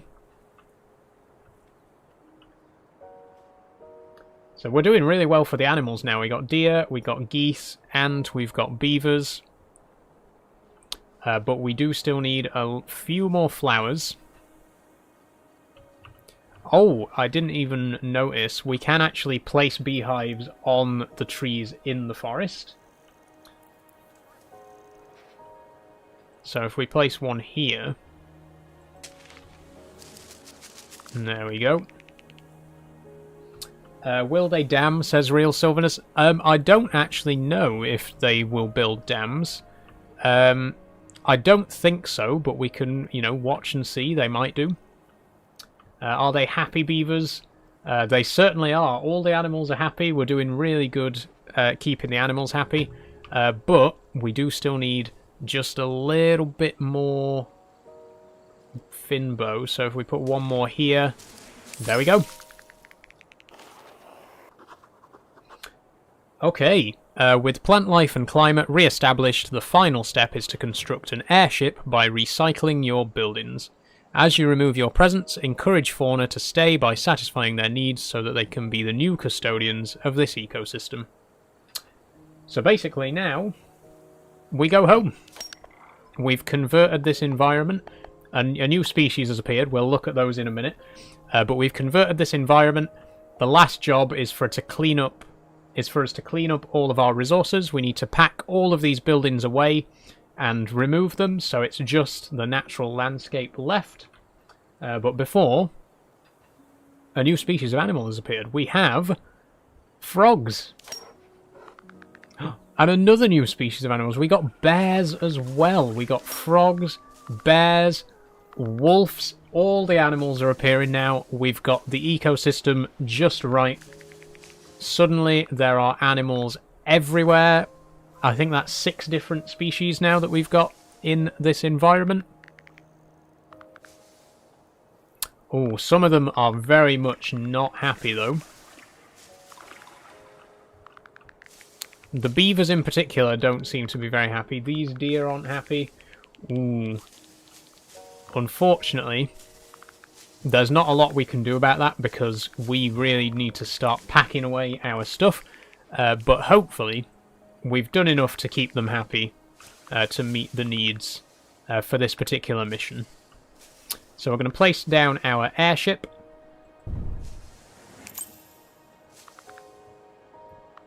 And that then unlocks this recycling silo.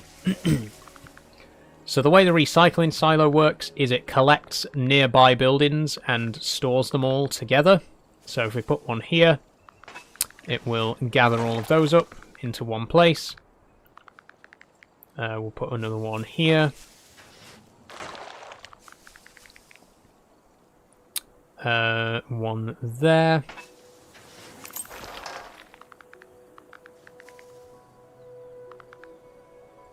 Oh, that one will get loads. There we go. Aha! To help maintain the ecosystem long after your buildings are packed away, you'll need at least this many groups of ideally happy animals.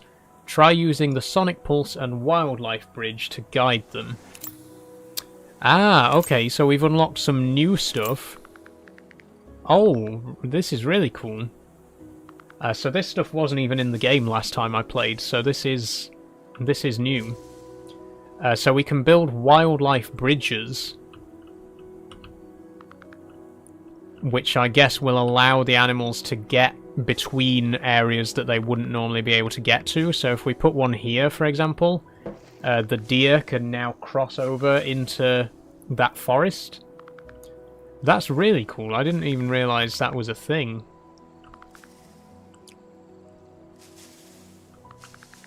We can use a sonic pulse to drive animals away from a certain area. So I think if we use one here, for example, it'll push the beavers away because this area isn't really suitable for them. We can't actually place one because... well, I don't know why. Oh, we can. There we go. There we go. So that'll drive all the animals out of this particular area.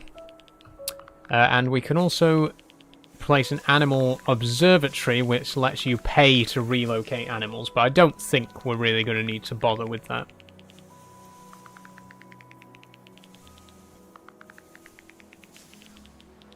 But there we go, that's pretty much it. As long as the animals stay happy, we'll just continue packing away the rest of these resources. Obviously, the goal is to get them into as few silos as possible.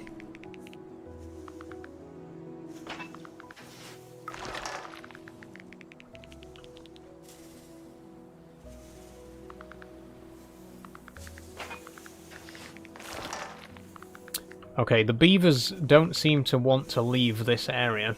They need more shelter. Okay, so we need forest. We need a bit of forest closer to this area here where the beavers are. There we go. And that should provide just enough trees here to give the beavers the shelter that they need, which will make them happy.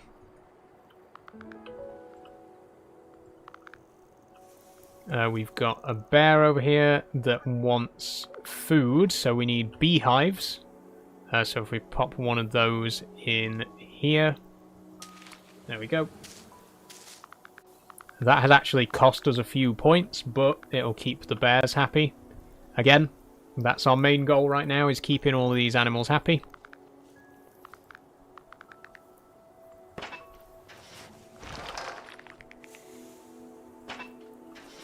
Ooh, actually, we can do better with that one.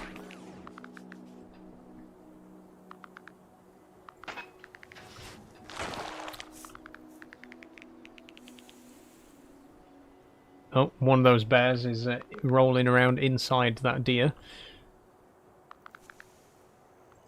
Okay, there we go. I think that's everything. Oh no, there's one more vat here. Annoying.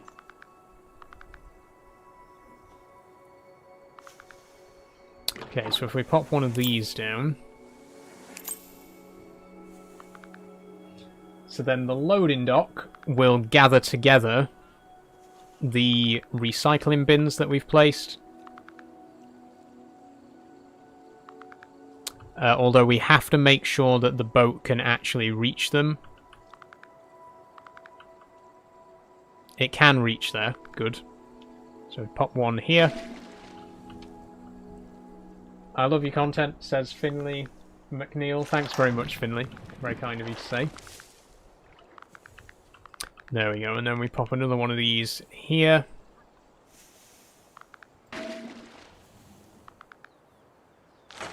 Oh, we can put locks in as well, so if we do need them to climb, we can do that. These are quite expensive to place, though, by the way.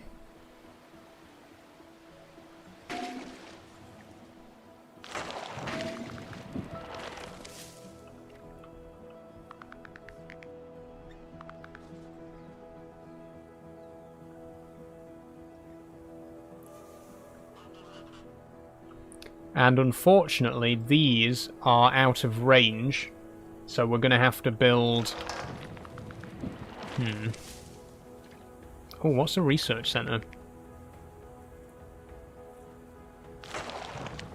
Oh, that's interesting. We don't actually need one of those right now. But what we do need is one of these, because we need to put a channel in here.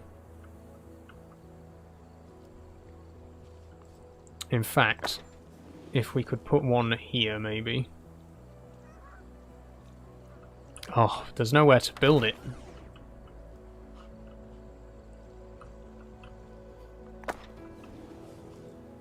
Let's go here.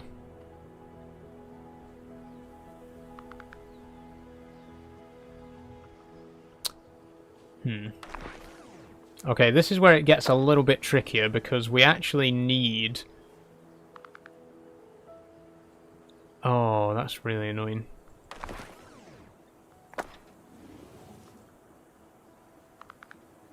Ah, there we go.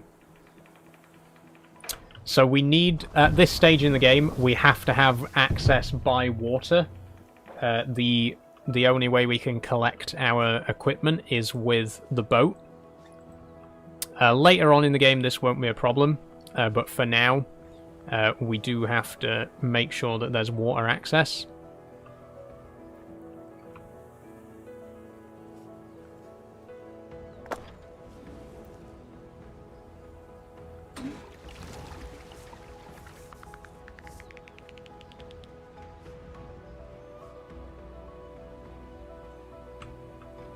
Oh, are you joking? That's still not close enough?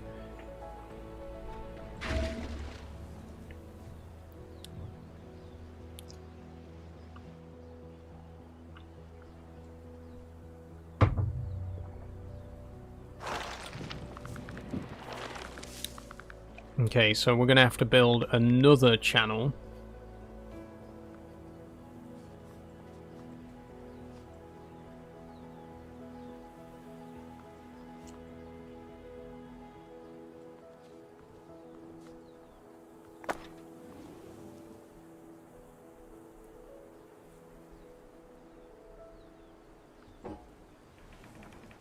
And I think probably one more here as well.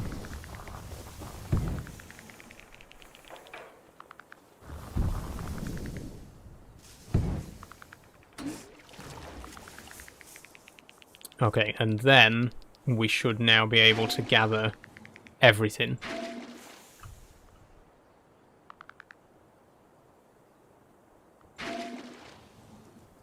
There we go.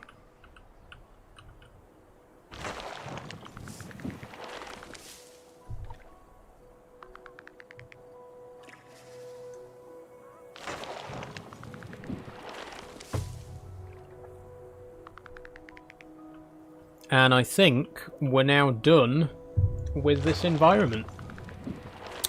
Which means we get to move on to a new one.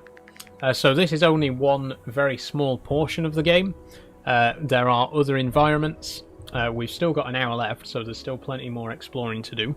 But hopefully this level's given you an idea of the basic gameplay loop. But let's move on. Let's go to our next place.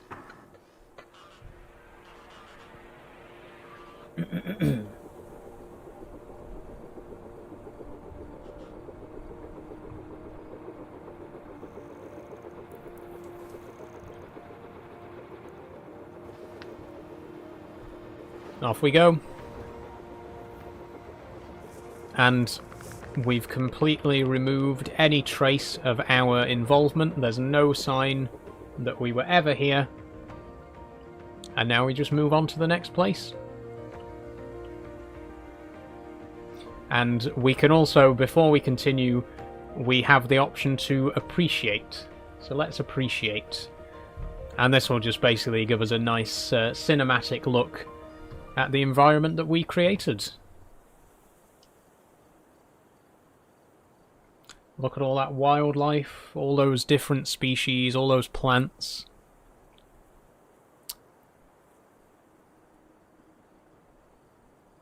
Beautiful. It is a genuinely very beautiful game. I do have to say. Definitely check it out. This one's a little bit more expensive than the other two, but it is a bigger game. I don't know exactly how much it costs. You'll have to have a look. But it's just so incredible. I highly recommend it.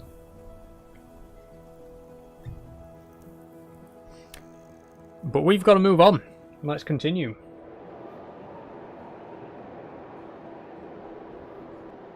So we should now be able to see the entire planet. So this is the planet that is our eventual goal to reclaim.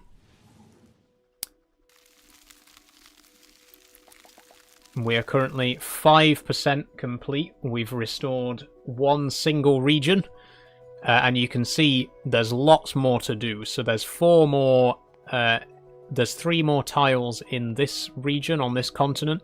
Then there's 3 in this continent, 3 in this continent, and another 4, I believe, in that continent. So there is lots to do.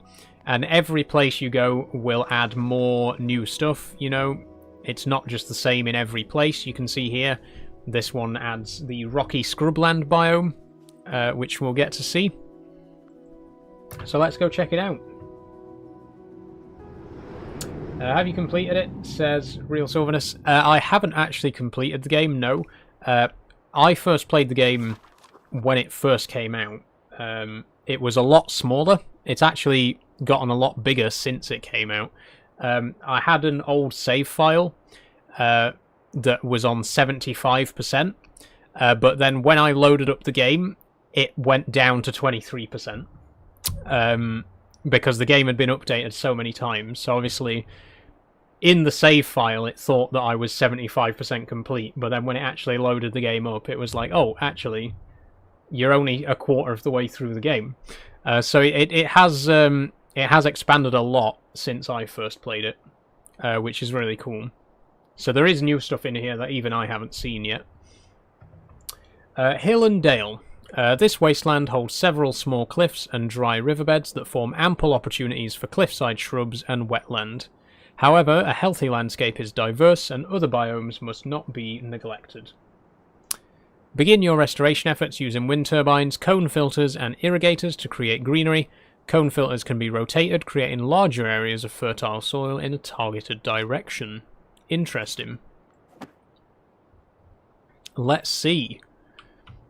Okay, so this environment, a lot more dry waterbeds, and you'll notice in the top right, we also have 2 new mechanics that we need to keep an eye on. So we now need to control the humidity and temperature of the area, and look at all these additional optional goals.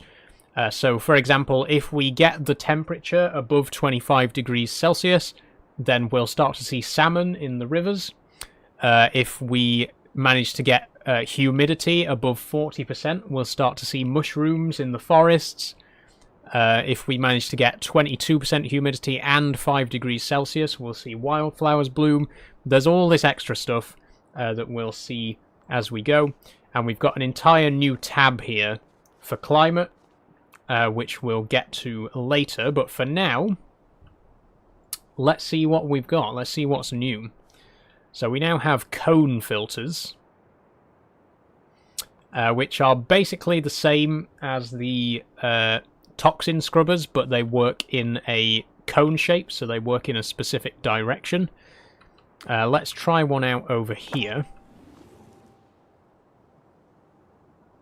There we go. And the great thing about these is if we place one here and then place another one here, they fit perfectly together. So we could theoretically place 4 of them in a square and have a perfect square, you know, with no gaps, which is very handy. Place another one there. And, oh, unfortunately, I think I've not left enough space to fit another one there, which is a shame. But we can get some irrigators down anyway. Let's start that. And if you look in the top right now as well, you'll see that everything that I do increases either the temperature or humidity. So if I place this irrigation, if I place this irrigator here, that'll give us 11% humidity.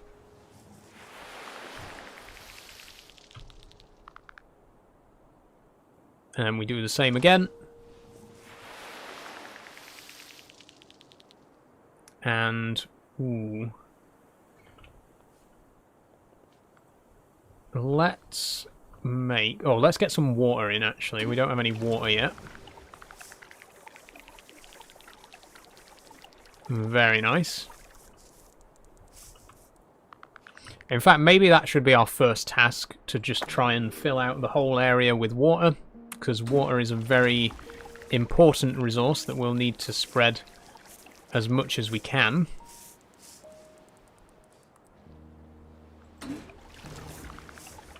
There we go.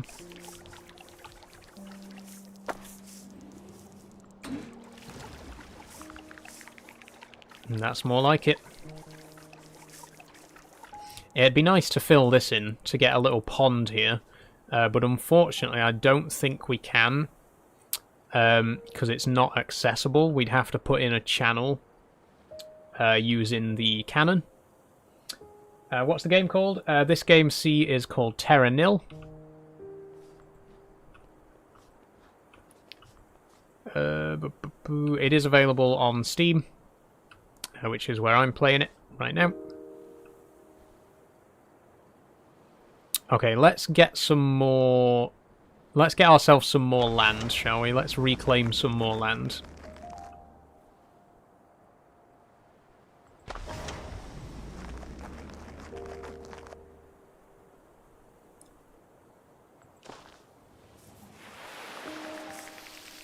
There we go. I think if we put some water here as well, that should fill this pond in. Very nice. Ooh, and then we can put one here and one here. Oh, brilliant. That fills out that area brilliantly.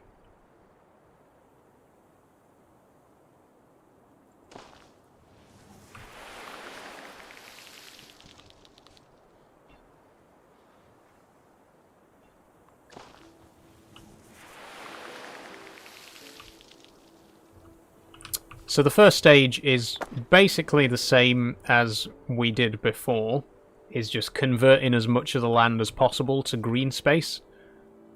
Then once we got enough greenery, we start to convert the biomes, but this time there will be a few new pieces of equipment to help us, and obviously a few different biomes added into the mix as well. We are still on the same continent, so... you know, we'll also have the same biomes from before. Whereas when you get to the different continents later in the game, there'll be completely different environments to convert. Not spoil the game too much, because, I mean, it's not really a spoiler, but I feel like, you know, if you want to appreciate the game for yourself, I will just say that this planet is previously inhabited. And there is an entire continent where you have to convert a ruined city into a livable landscape for the local wildlife, which is really cool. And you have to deal with nuclear radiation and stuff like that, and clear up all the old buildings. There's a lot more to it. Like, the scope of the game does grow quite a bit when you get to the later levels.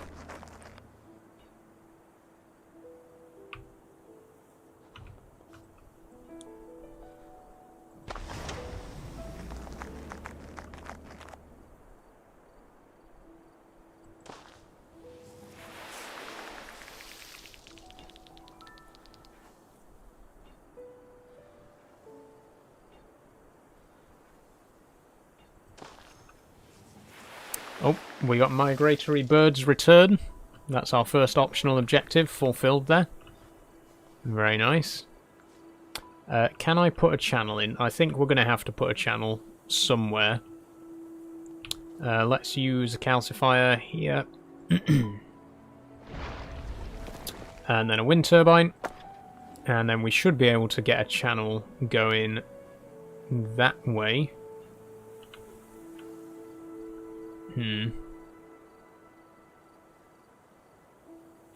I mean, it's not perfect, but I think that's the best place we can put it. There we go.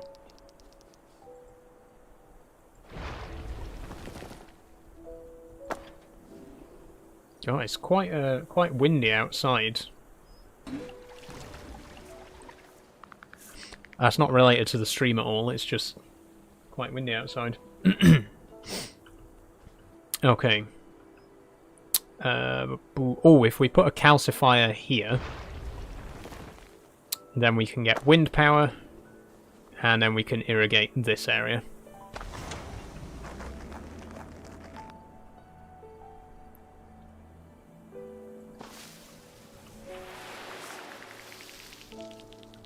Lovely, 84%, nearly there.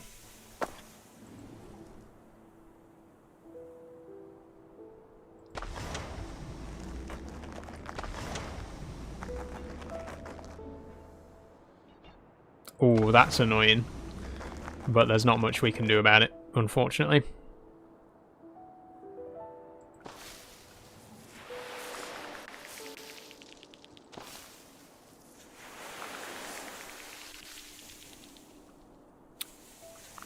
Okay, I think we just need to convert one more patch. Let's try over here.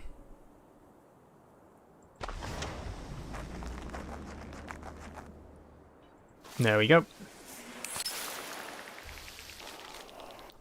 Okay, next introduce wetland, finbows, forests and scrubland. Combustors increase the ambient temperature but also burn a small area of plant life to ash. Fires create the nutritious ash that sustains forest life, but may also help to correct an overabundance of some biomes.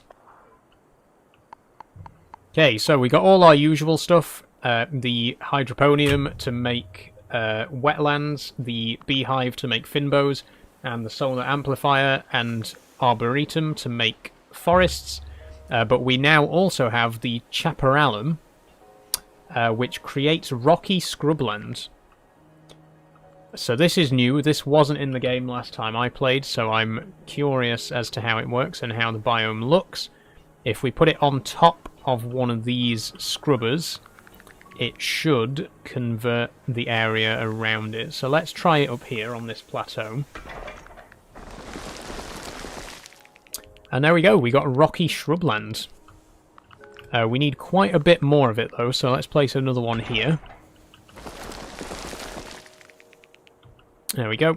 And maybe one more elsewhere.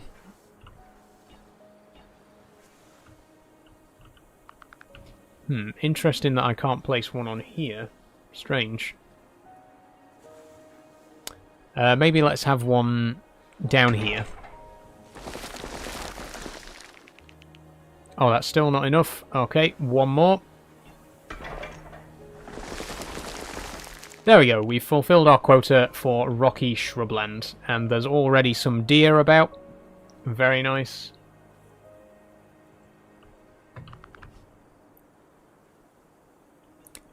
Research Centre. This is interesting as well. So this reduces the cost of some buildings and unlocks the ability to manipulate the region's climate. So we definitely need one of these because we will be doing some climate stuff. So let's pop one of those here. Now that you've learned the basics of restoration, you need to begin to address the regional climate. The climate is defined by these attributes. That's the humidity and the temperature. Right now we're only interested in the humidity, but these will change in future. Reaching certain thresholds of attributes will have broad effects on the environment. Buildings that grow plants, like the irrigator or beehive, are also affected by regional climate attributes. Okay. Many buildings modify the climate slightly, but some, like this cloud seeder, change it significantly. Okay. Cultivating the right climate is an important step in your reclamation journey. Good luck. Okay, so now we have some serious climate change stuff to think about.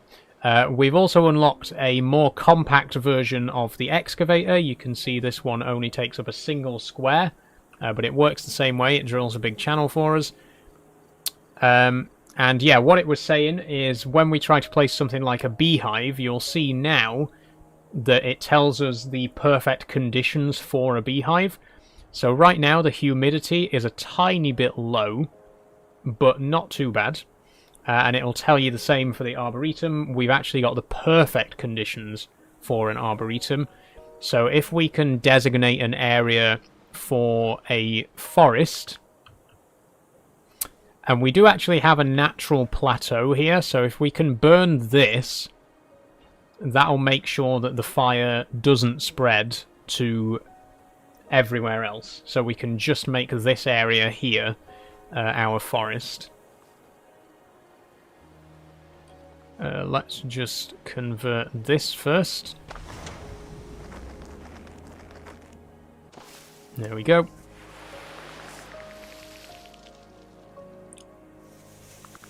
And here.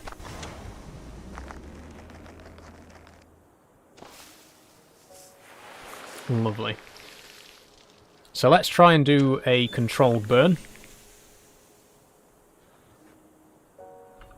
Oh, it won't let us. I think it'll let us burn the tree, so if we put it here... Nope.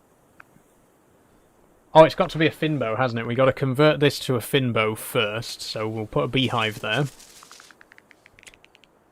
And then we can set this on fire. And hopefully it won't spread too far this time, because we're on a little rocky plateau here. So it should only spread as far as this edge here.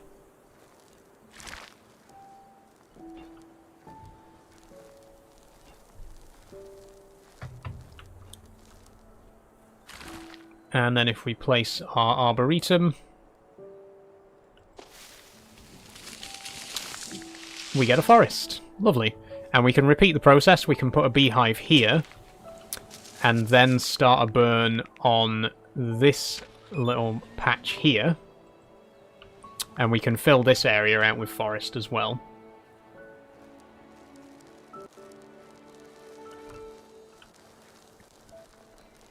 We also do have these climate control devices, which we're going to take a look at in just a second. But let's convert this forest first. Wait till the burn's finished, because it won't actually spread while the burn's still going. You have to wait till the burn's done. There we go. And then if we pop that here... Ooh.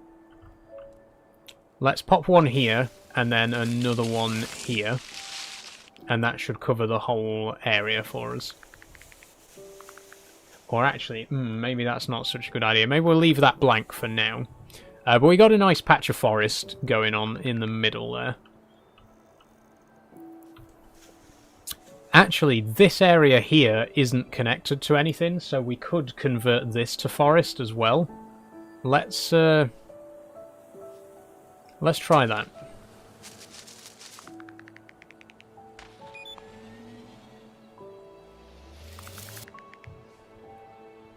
And then we will check out the climate control devices, I promise.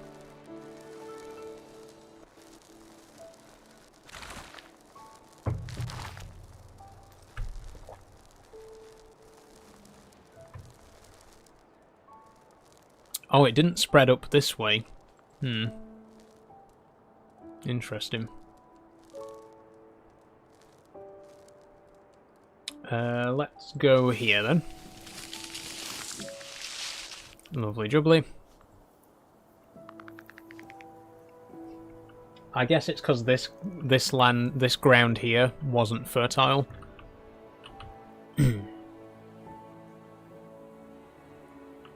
Okay. Aha. Perfect. If we set a fire here...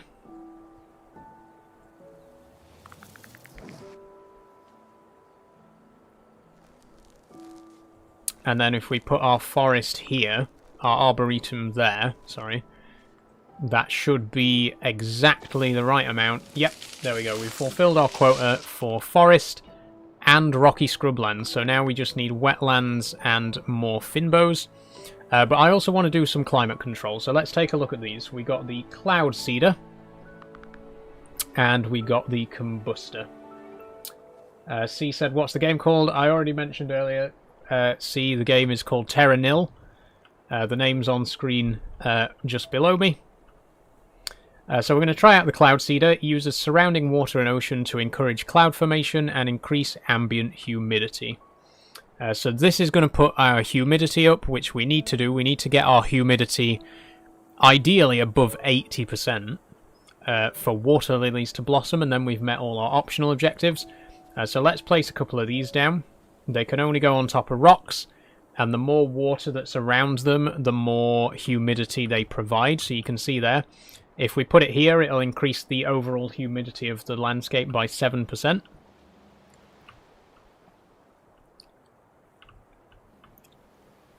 So if we pop one there, that's 6%. One there, that's 7%. One... Ooh, only 1% there. 4%. And another 4%. That'll do. That'll do for now. That gets us all the way up to 58, which I think is ideal conditions, yep, for the beehive. Just on the low end. Just on the upper end, sorry. Combustor burns surrounding vegetation to increase atmospheric temperature. More carbon-dense vegetation is more effective. So this does basically the same thing as the controlled burner, this thing here. But it does it within a specific range, so you don't have to worry too much about it spreading too far.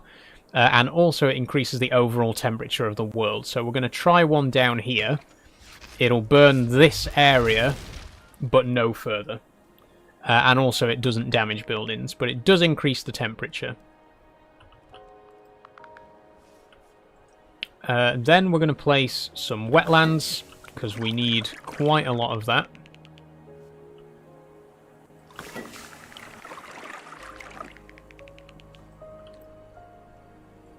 Nice big area there.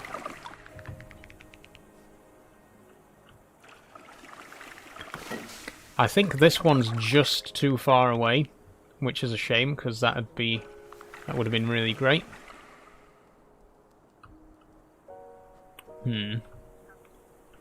Where else could we squeeze in some wetland then? I mean, we could put some up here maybe. That's going to cost us, but... Oh, we can't actually turn that into... Okay, let's undo that move then. Let's try and put one over here instead.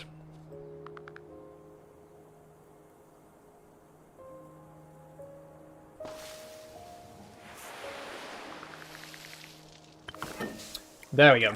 So now we've fulfilled our wetlands, forest, and rocky scrubland. All we need are finbows, and there's plenty more optional objectives to do as well.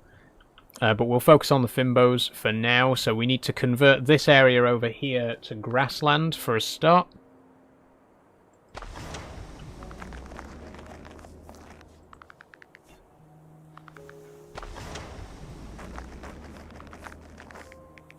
There we go, pop one of those there, and one here.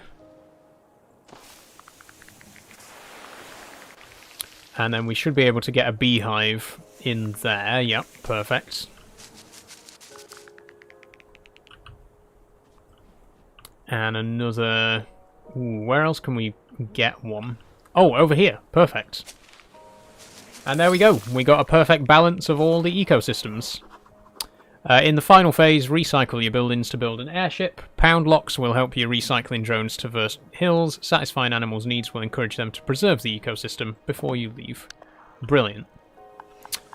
Before we do any of that, though, let's focus on getting these optional objectives. So we need to increase the humidity and temperature quite a bit more.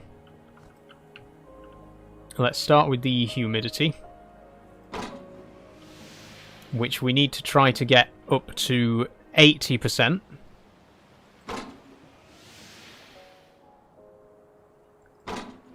There we go. That's enough for water lilies. Oh, it has to be above 80%. 80% itself doesn't count. That's not good enough, apparently.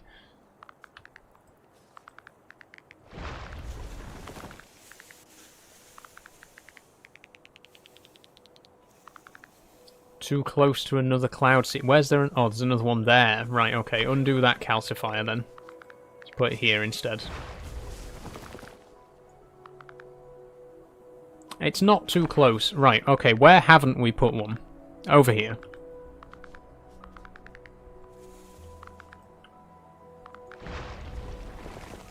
There's plenty of animals about, by the way, which is great.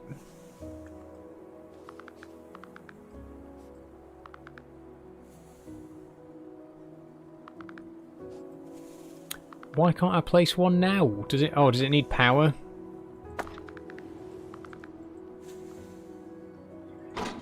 There we go. Okay, we finally got the humidity high enough. Now we just need to increase the temperature a bit more, which is easy enough.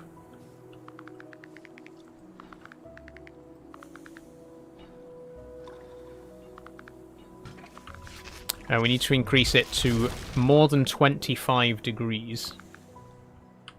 Okay, that might actually be a little bit trickier. Oh, there we go. Rain begins. Lovely. We just need to get it high enough for salmon now.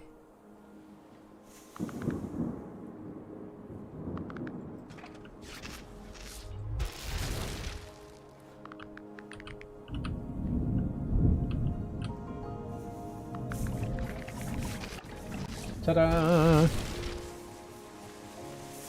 And the rain will immediately cover all the burned areas back up. We now actually will end up with an entire green map, which is incredible.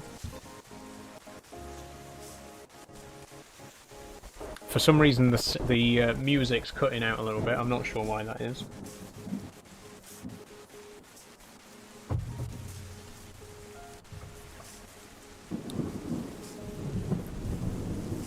So let's start packing stuff up, shall we? First of all, let's put our airship down. Oh, it won't fit there. Really?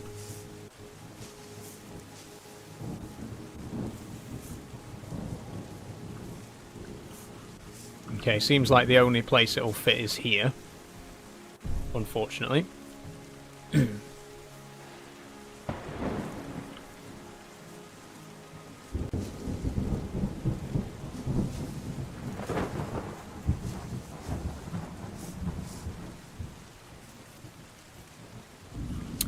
Why is the airship not here? I don't know. We'll just start packing stuff up.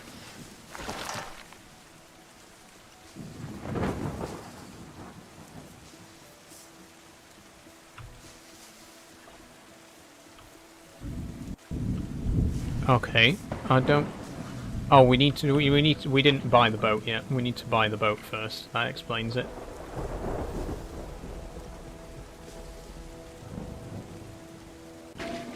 There we go.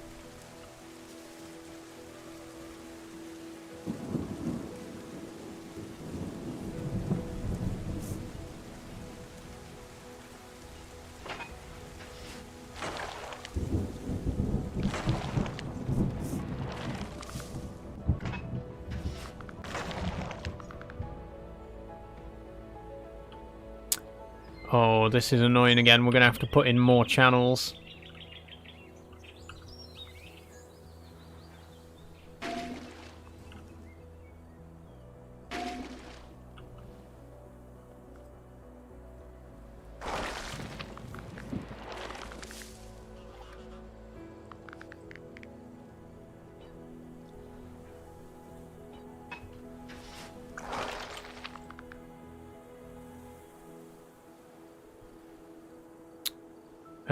Oh. put in a couple of these pound locks. There we go.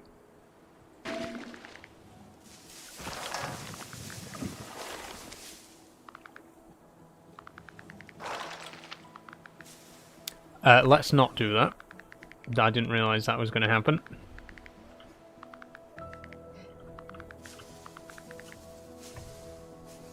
So it's just these ones here that we're going to have a bit of an issue collecting.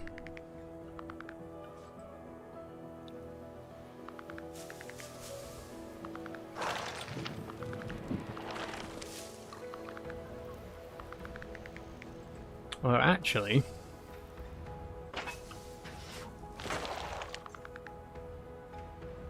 that works out for us.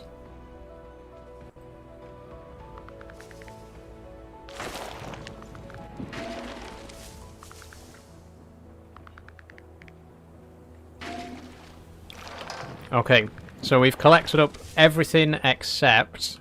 oh, there's one single arboretum over there. And then there's just these. Which unfortunately do require another excavator to be placed.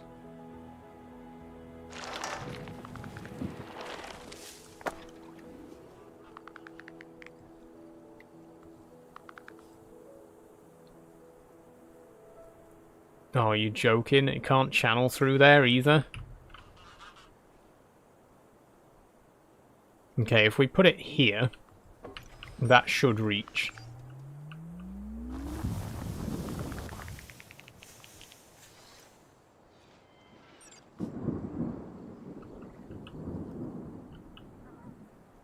Wait, there's no... why is there no water in here? Is this at a lower level?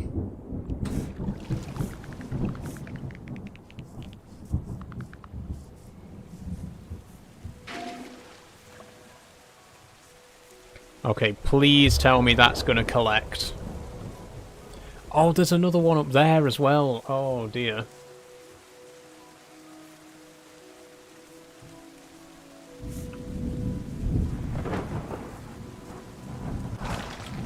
And it did miss that one. That's really annoying.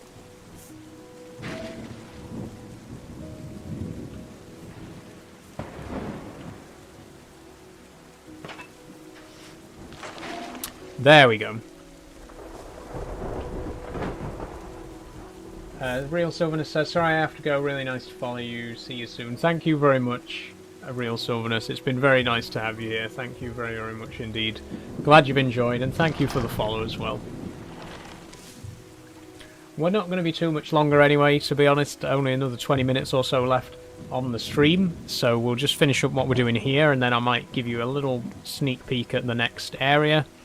I might actually make this game in particular a regular thing, because it's a very big game compared to the other twos. It's definitely a big enough game to have a dedicated stream for it, or at least to have it in the next evening stream that I do when I play more of these sort of games. So if you want to see more of this game in particular, do let me know. The other games are great, but I don't think there's really enough to them to continue them in, you know, multiple episodes. But this one definitely has enough potential to be played further. So if you do want to see more of this game in particular, by all means let me know.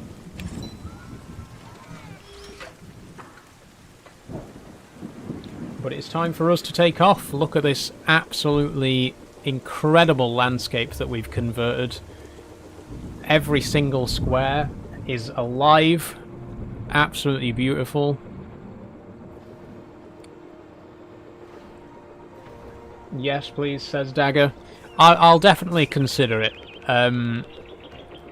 Definitely a much bigger game, a much more intriguing game, and there is a lot more to see. So yeah, I would definitely be open to playing more of this game on stream. And look at this landscape that we've converted. Absolutely beautiful.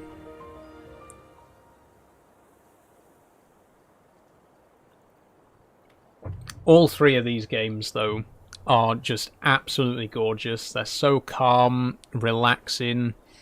Look at the beavers in the water there. It's been very fun to play them as well. It's been very fun to do this kind of stream again, because it's been so long since the last time we did it. But I definitely want to make it more regular of a thing. Look at the salmon.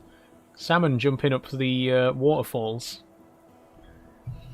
Yeah, I definitely want to, because my original plan was that the last Saturday of every month would be my evening stream, but I never really kept to that. But I definitely like to try it again, you know. I definitely like to do... You know, I definitely like to make it a regular thing. Anyway, we've still got 20 minutes, so let's move on and take a quick look at the next environment. We can now move to an entirely new continent. So things are going to be very different over there.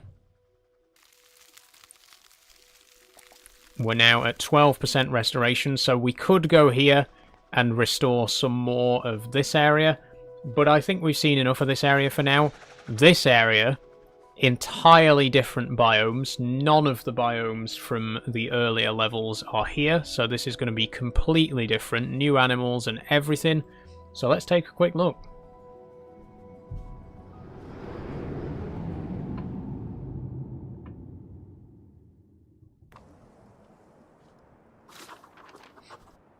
Desolate Island. Rebuilding an island ecosystem is a unique challenge. Restoring life to the oceans is your #1 priority, using toxin scrubbers to clean the seawater. Fewer river networks means you'll need to use monorail infrastructure here. Interesting. You'll need to begin by cleaning the surrounding oceans and reintroducing plant life.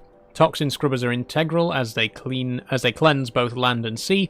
Both greenery and clean ocean contribute towards your goal. Climate manipulation is possible from the outset here. So you can see this time we're on an island and we're surrounded by highly polluted seawater, but the good news is that the toxin scrubbers work on seawater as well. So let's see that in action right now. If we place down a wind turbine and then a toxin scrubber, we get some lovely clean seawater, and eventually we'll clean up the entire sea.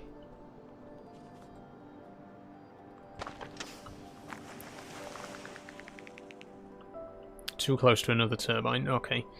So we do have access to most of the previous things.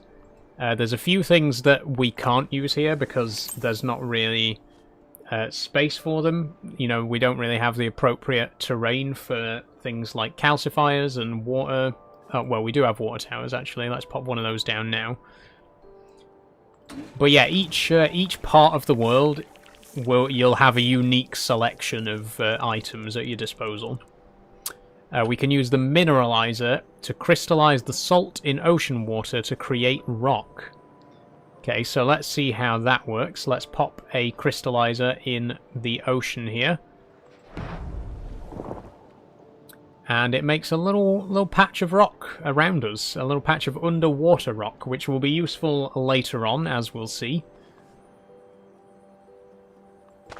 For now, let's place down some more of these scrubbers.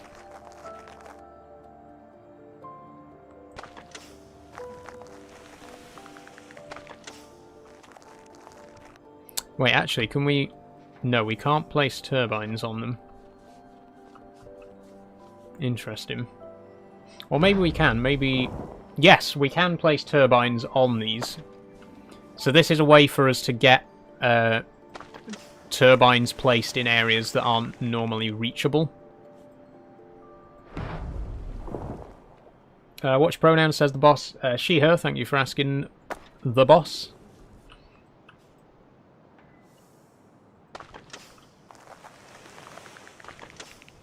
Okay, we're already starting to... The ocean's already starting to look a lot healthier, which is wonderful.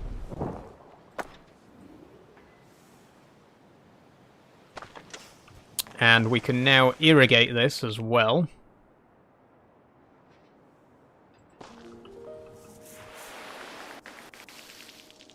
There we go.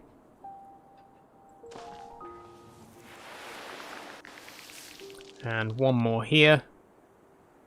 Or actually, no, yeah, that's... We didn't mean to put it there. I wanted to put it there. There we go. Looking good. Same again over this way.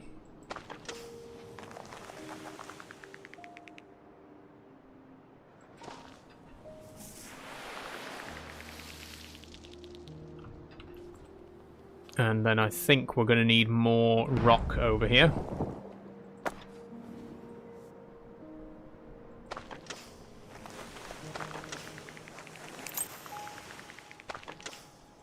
Oh, and we've unlocked a sandbank. Lovely.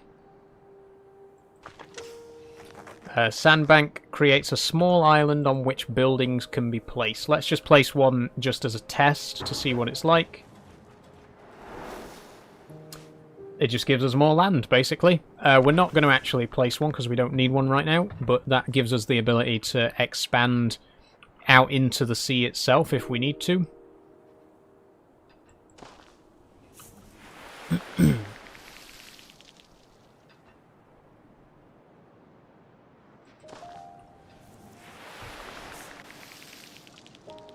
Okay, looking good. Let's try and focus on this northern portion here that's not got any greenery on it yet.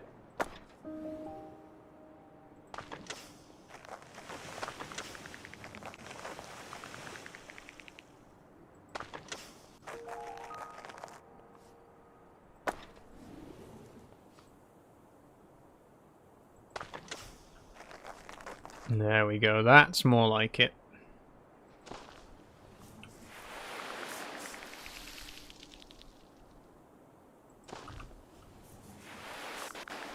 And will this get us to 100%? Yes, it will. There we go.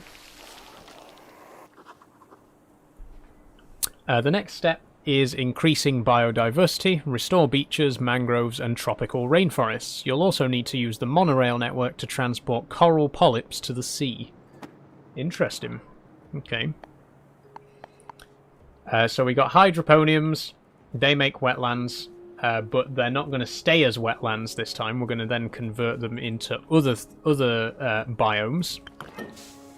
Let's place a couple down just to unlock these. Okay, salinator. Increases the salinity of the surrounding area, allowing mangroves to flourish. So basically, this will turn the wetlands into saltwater wetlands, which will then create mangroves. And we pop these... Ah, there we go.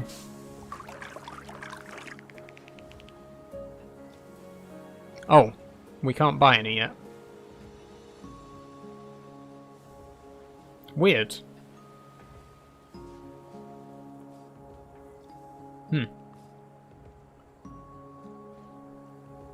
I'm not sure why we can't buy one of those yet.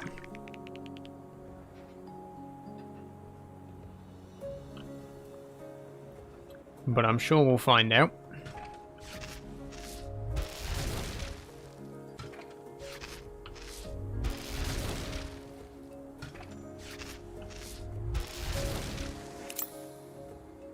Okay, now we can place them. I think we needed... Oh yeah, we didn't have a high enough humidity. So now if we place one of these here, that should convert... You can see around the edges it's already started to convert the wetland to mangrove.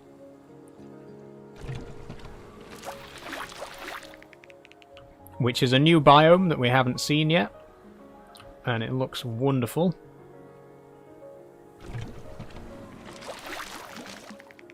We've actually already fulfilled our quota for mangrove, so let's leave that as it is for now. Litarium. Captures sand to form beaches and dunes. Must be built on a toxin scrubber. Okay, so if we place one of these on a toxin scrubber here, it will turn this area into a beach. There we go, lovely. A new animal species has appeared. Yay, we got tortoises. Oh, they're cute as well. Look at the... Oh, I love that. We've got one named tortoise, Hazel, and a few others surrounding. That's cool. We definitely want more of these beaches. But I think the land needs to be irrigated first. There we go. And then we convert that to get some more beach. There we go. And maybe some down here as well. We still need more. We still don't have enough beach. Bottom there. And, well, I guess we do still have quite a bit of land here that's not even been converted. So maybe we should be focusing on that, really.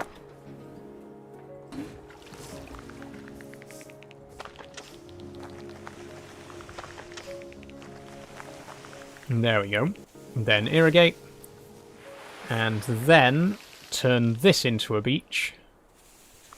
There we go.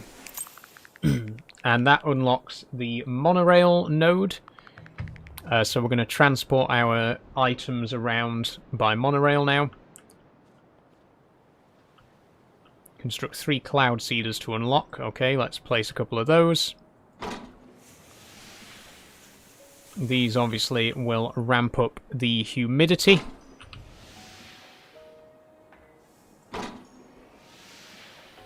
There we go. And that then unlocks the shade cloth pillar. So this is an interesting one. We can make tropical forest just by building shade over grass. You'll see what I mean. So we pop a shade cloth pillar there. And then one over there. And finally one over here. And that forms a big triangle. And underneath that canopy, rainforest appears. And we've got a new species of animal, the parrot. Lovely.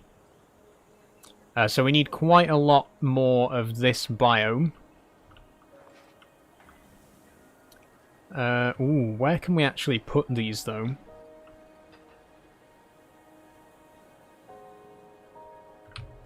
Oh, it connects to the existing ones as well, so we could build one over in this direction.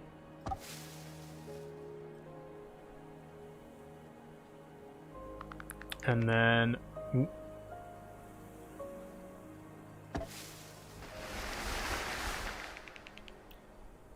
Ah. Oh, that's brilliant.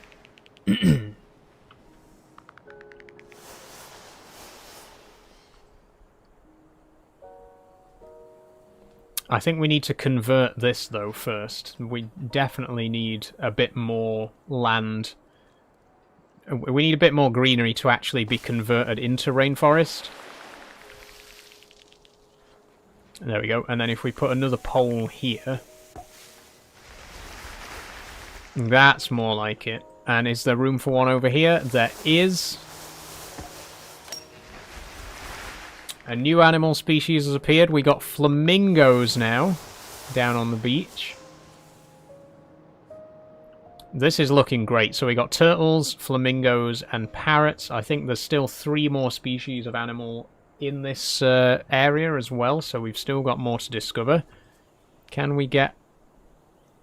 There we go. And now we've fulfilled our quota for tropical forest, so all we need to do is get some coral reef.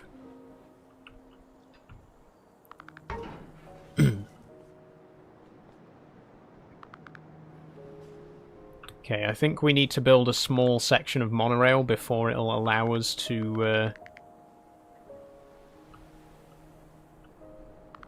do the next bit, so...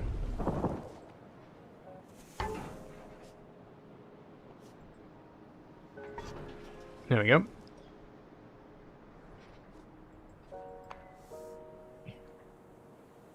Oh, okay, so we can use this to move buildings.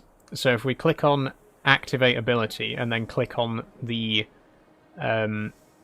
converter here, we can then move that somewhere else.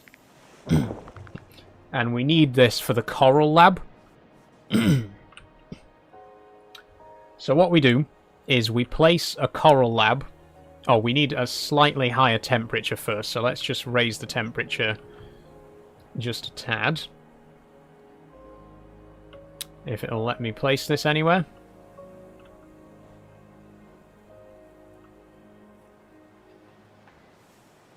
One degree.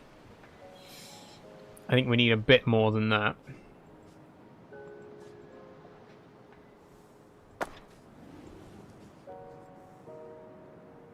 Three degrees? 4 degrees, that'll do.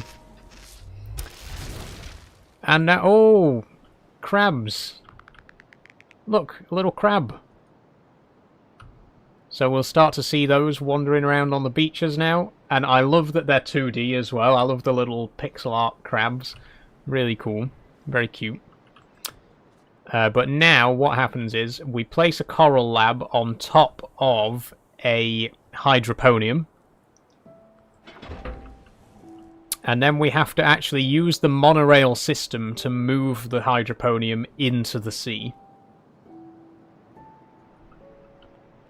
So let's move that one to here. And the monorail will bring it into the sea. And then we should get some coral reef. Ta-da! Brilliant. Okay, the coral reef is the last biome that we need. I am aware that we're very close to 8 o'clock now, and I will be ending the stream very soon. But before I do, if I can just convert enough coral reef just so that we can get to the next stage, I think that would be the perfect place to end the stream.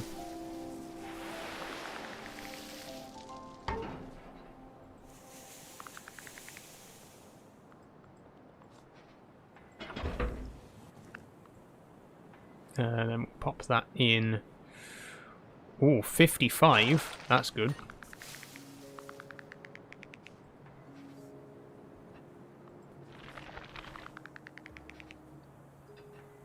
And then we can just do the same again. Place another one.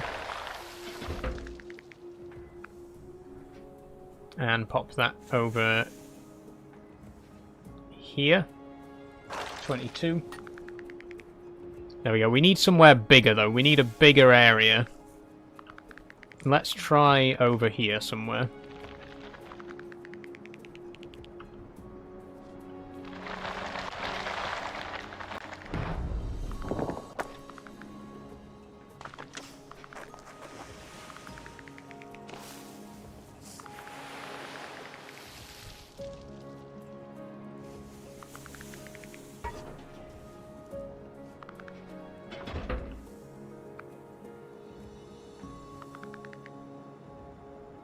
.55, that's good.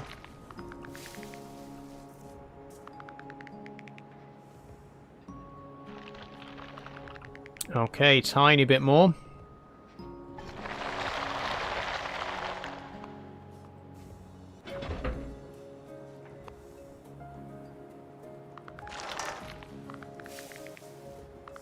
Oh, still not quite enough. Look at all this coral reef, but it's still not quite enough. We need just a bit more. Let's go over here.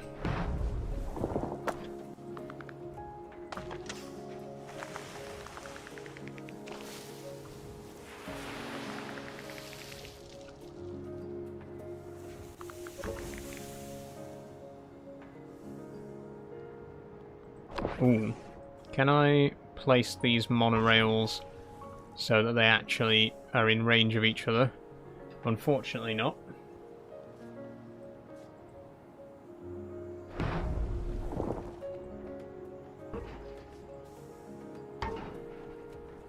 There we go. And this should be the last one.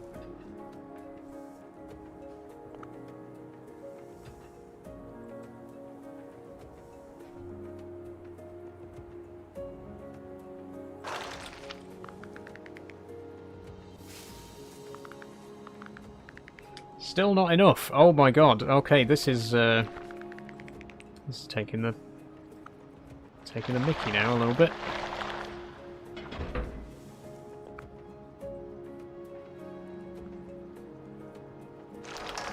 There we go. Okay, we finally got all of the biomes in this area. Monorails can then be utilised for recycling, so connect your airship to the monorail network, satisfy the needs of marine and terrestrial animals for them to remain, and help them to maintain the ecosystem when you leave. A new animal species appeared. We got stingrays. Oh my god, that's cool. Where? And we got sharks as well. There's reef sharks. Look at this. Wow. Okay, I really don't have time to appreciate these right now because it is time for me to end the stream. But this is so cool. This is... I really, really love this game. I'll finish up here and then, you know, give some sort of closing thoughts before we finish. But yeah, this is... What a game.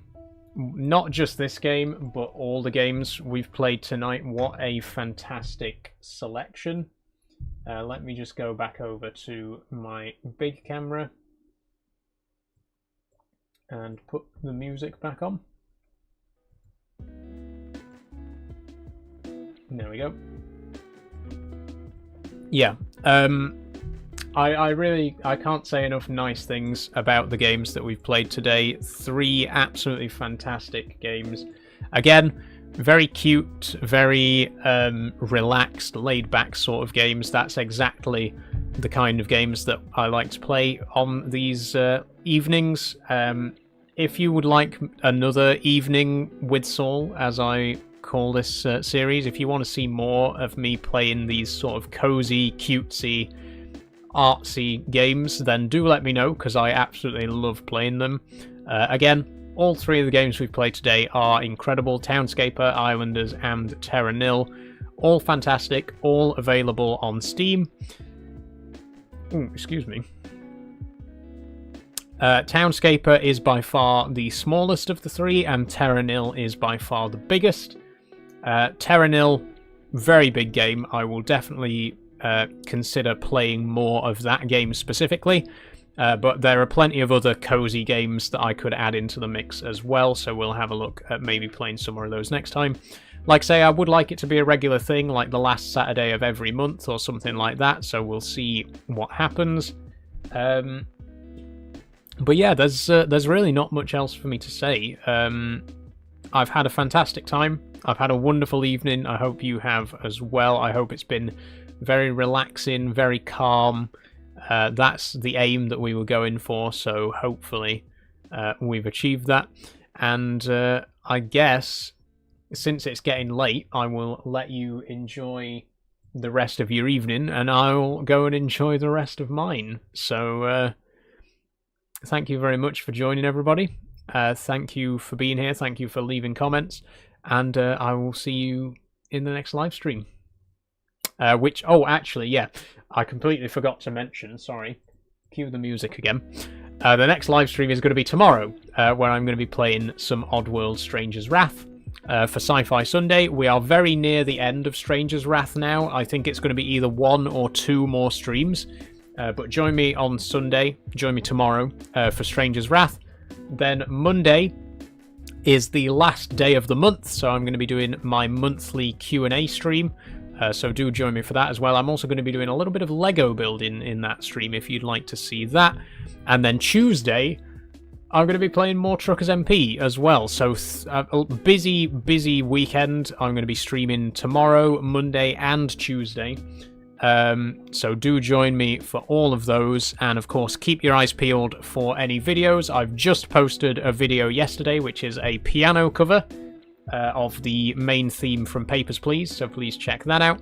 And I also recently posted some photos of Luna, my pet jumping spider, so check those out as well. And obviously, you know, go and give love to all of my other videos if you are interested. And last but not least, if you would like to support me financially, please do consider checking out my Patreon, like these fine folks. Thank you very much, Kate, Sophie, Jess, and Daniel for supporting me over there. It only costs £1 a month, and you get access to behind the scenes content. So thanks everyone for supporting me over there. I've just accidentally rubbed part of Daniel's name off. I will rewrite that before the next stream. That is where I'm going to leave it. So once again, thank you very, very much for joining. I hope you've had a fantastic time. I have certainly had a fantastic time. And I'll see you tomorrow for some Oddworld Stranger's Wrath. Bye-bye, everyone. Bye-bye.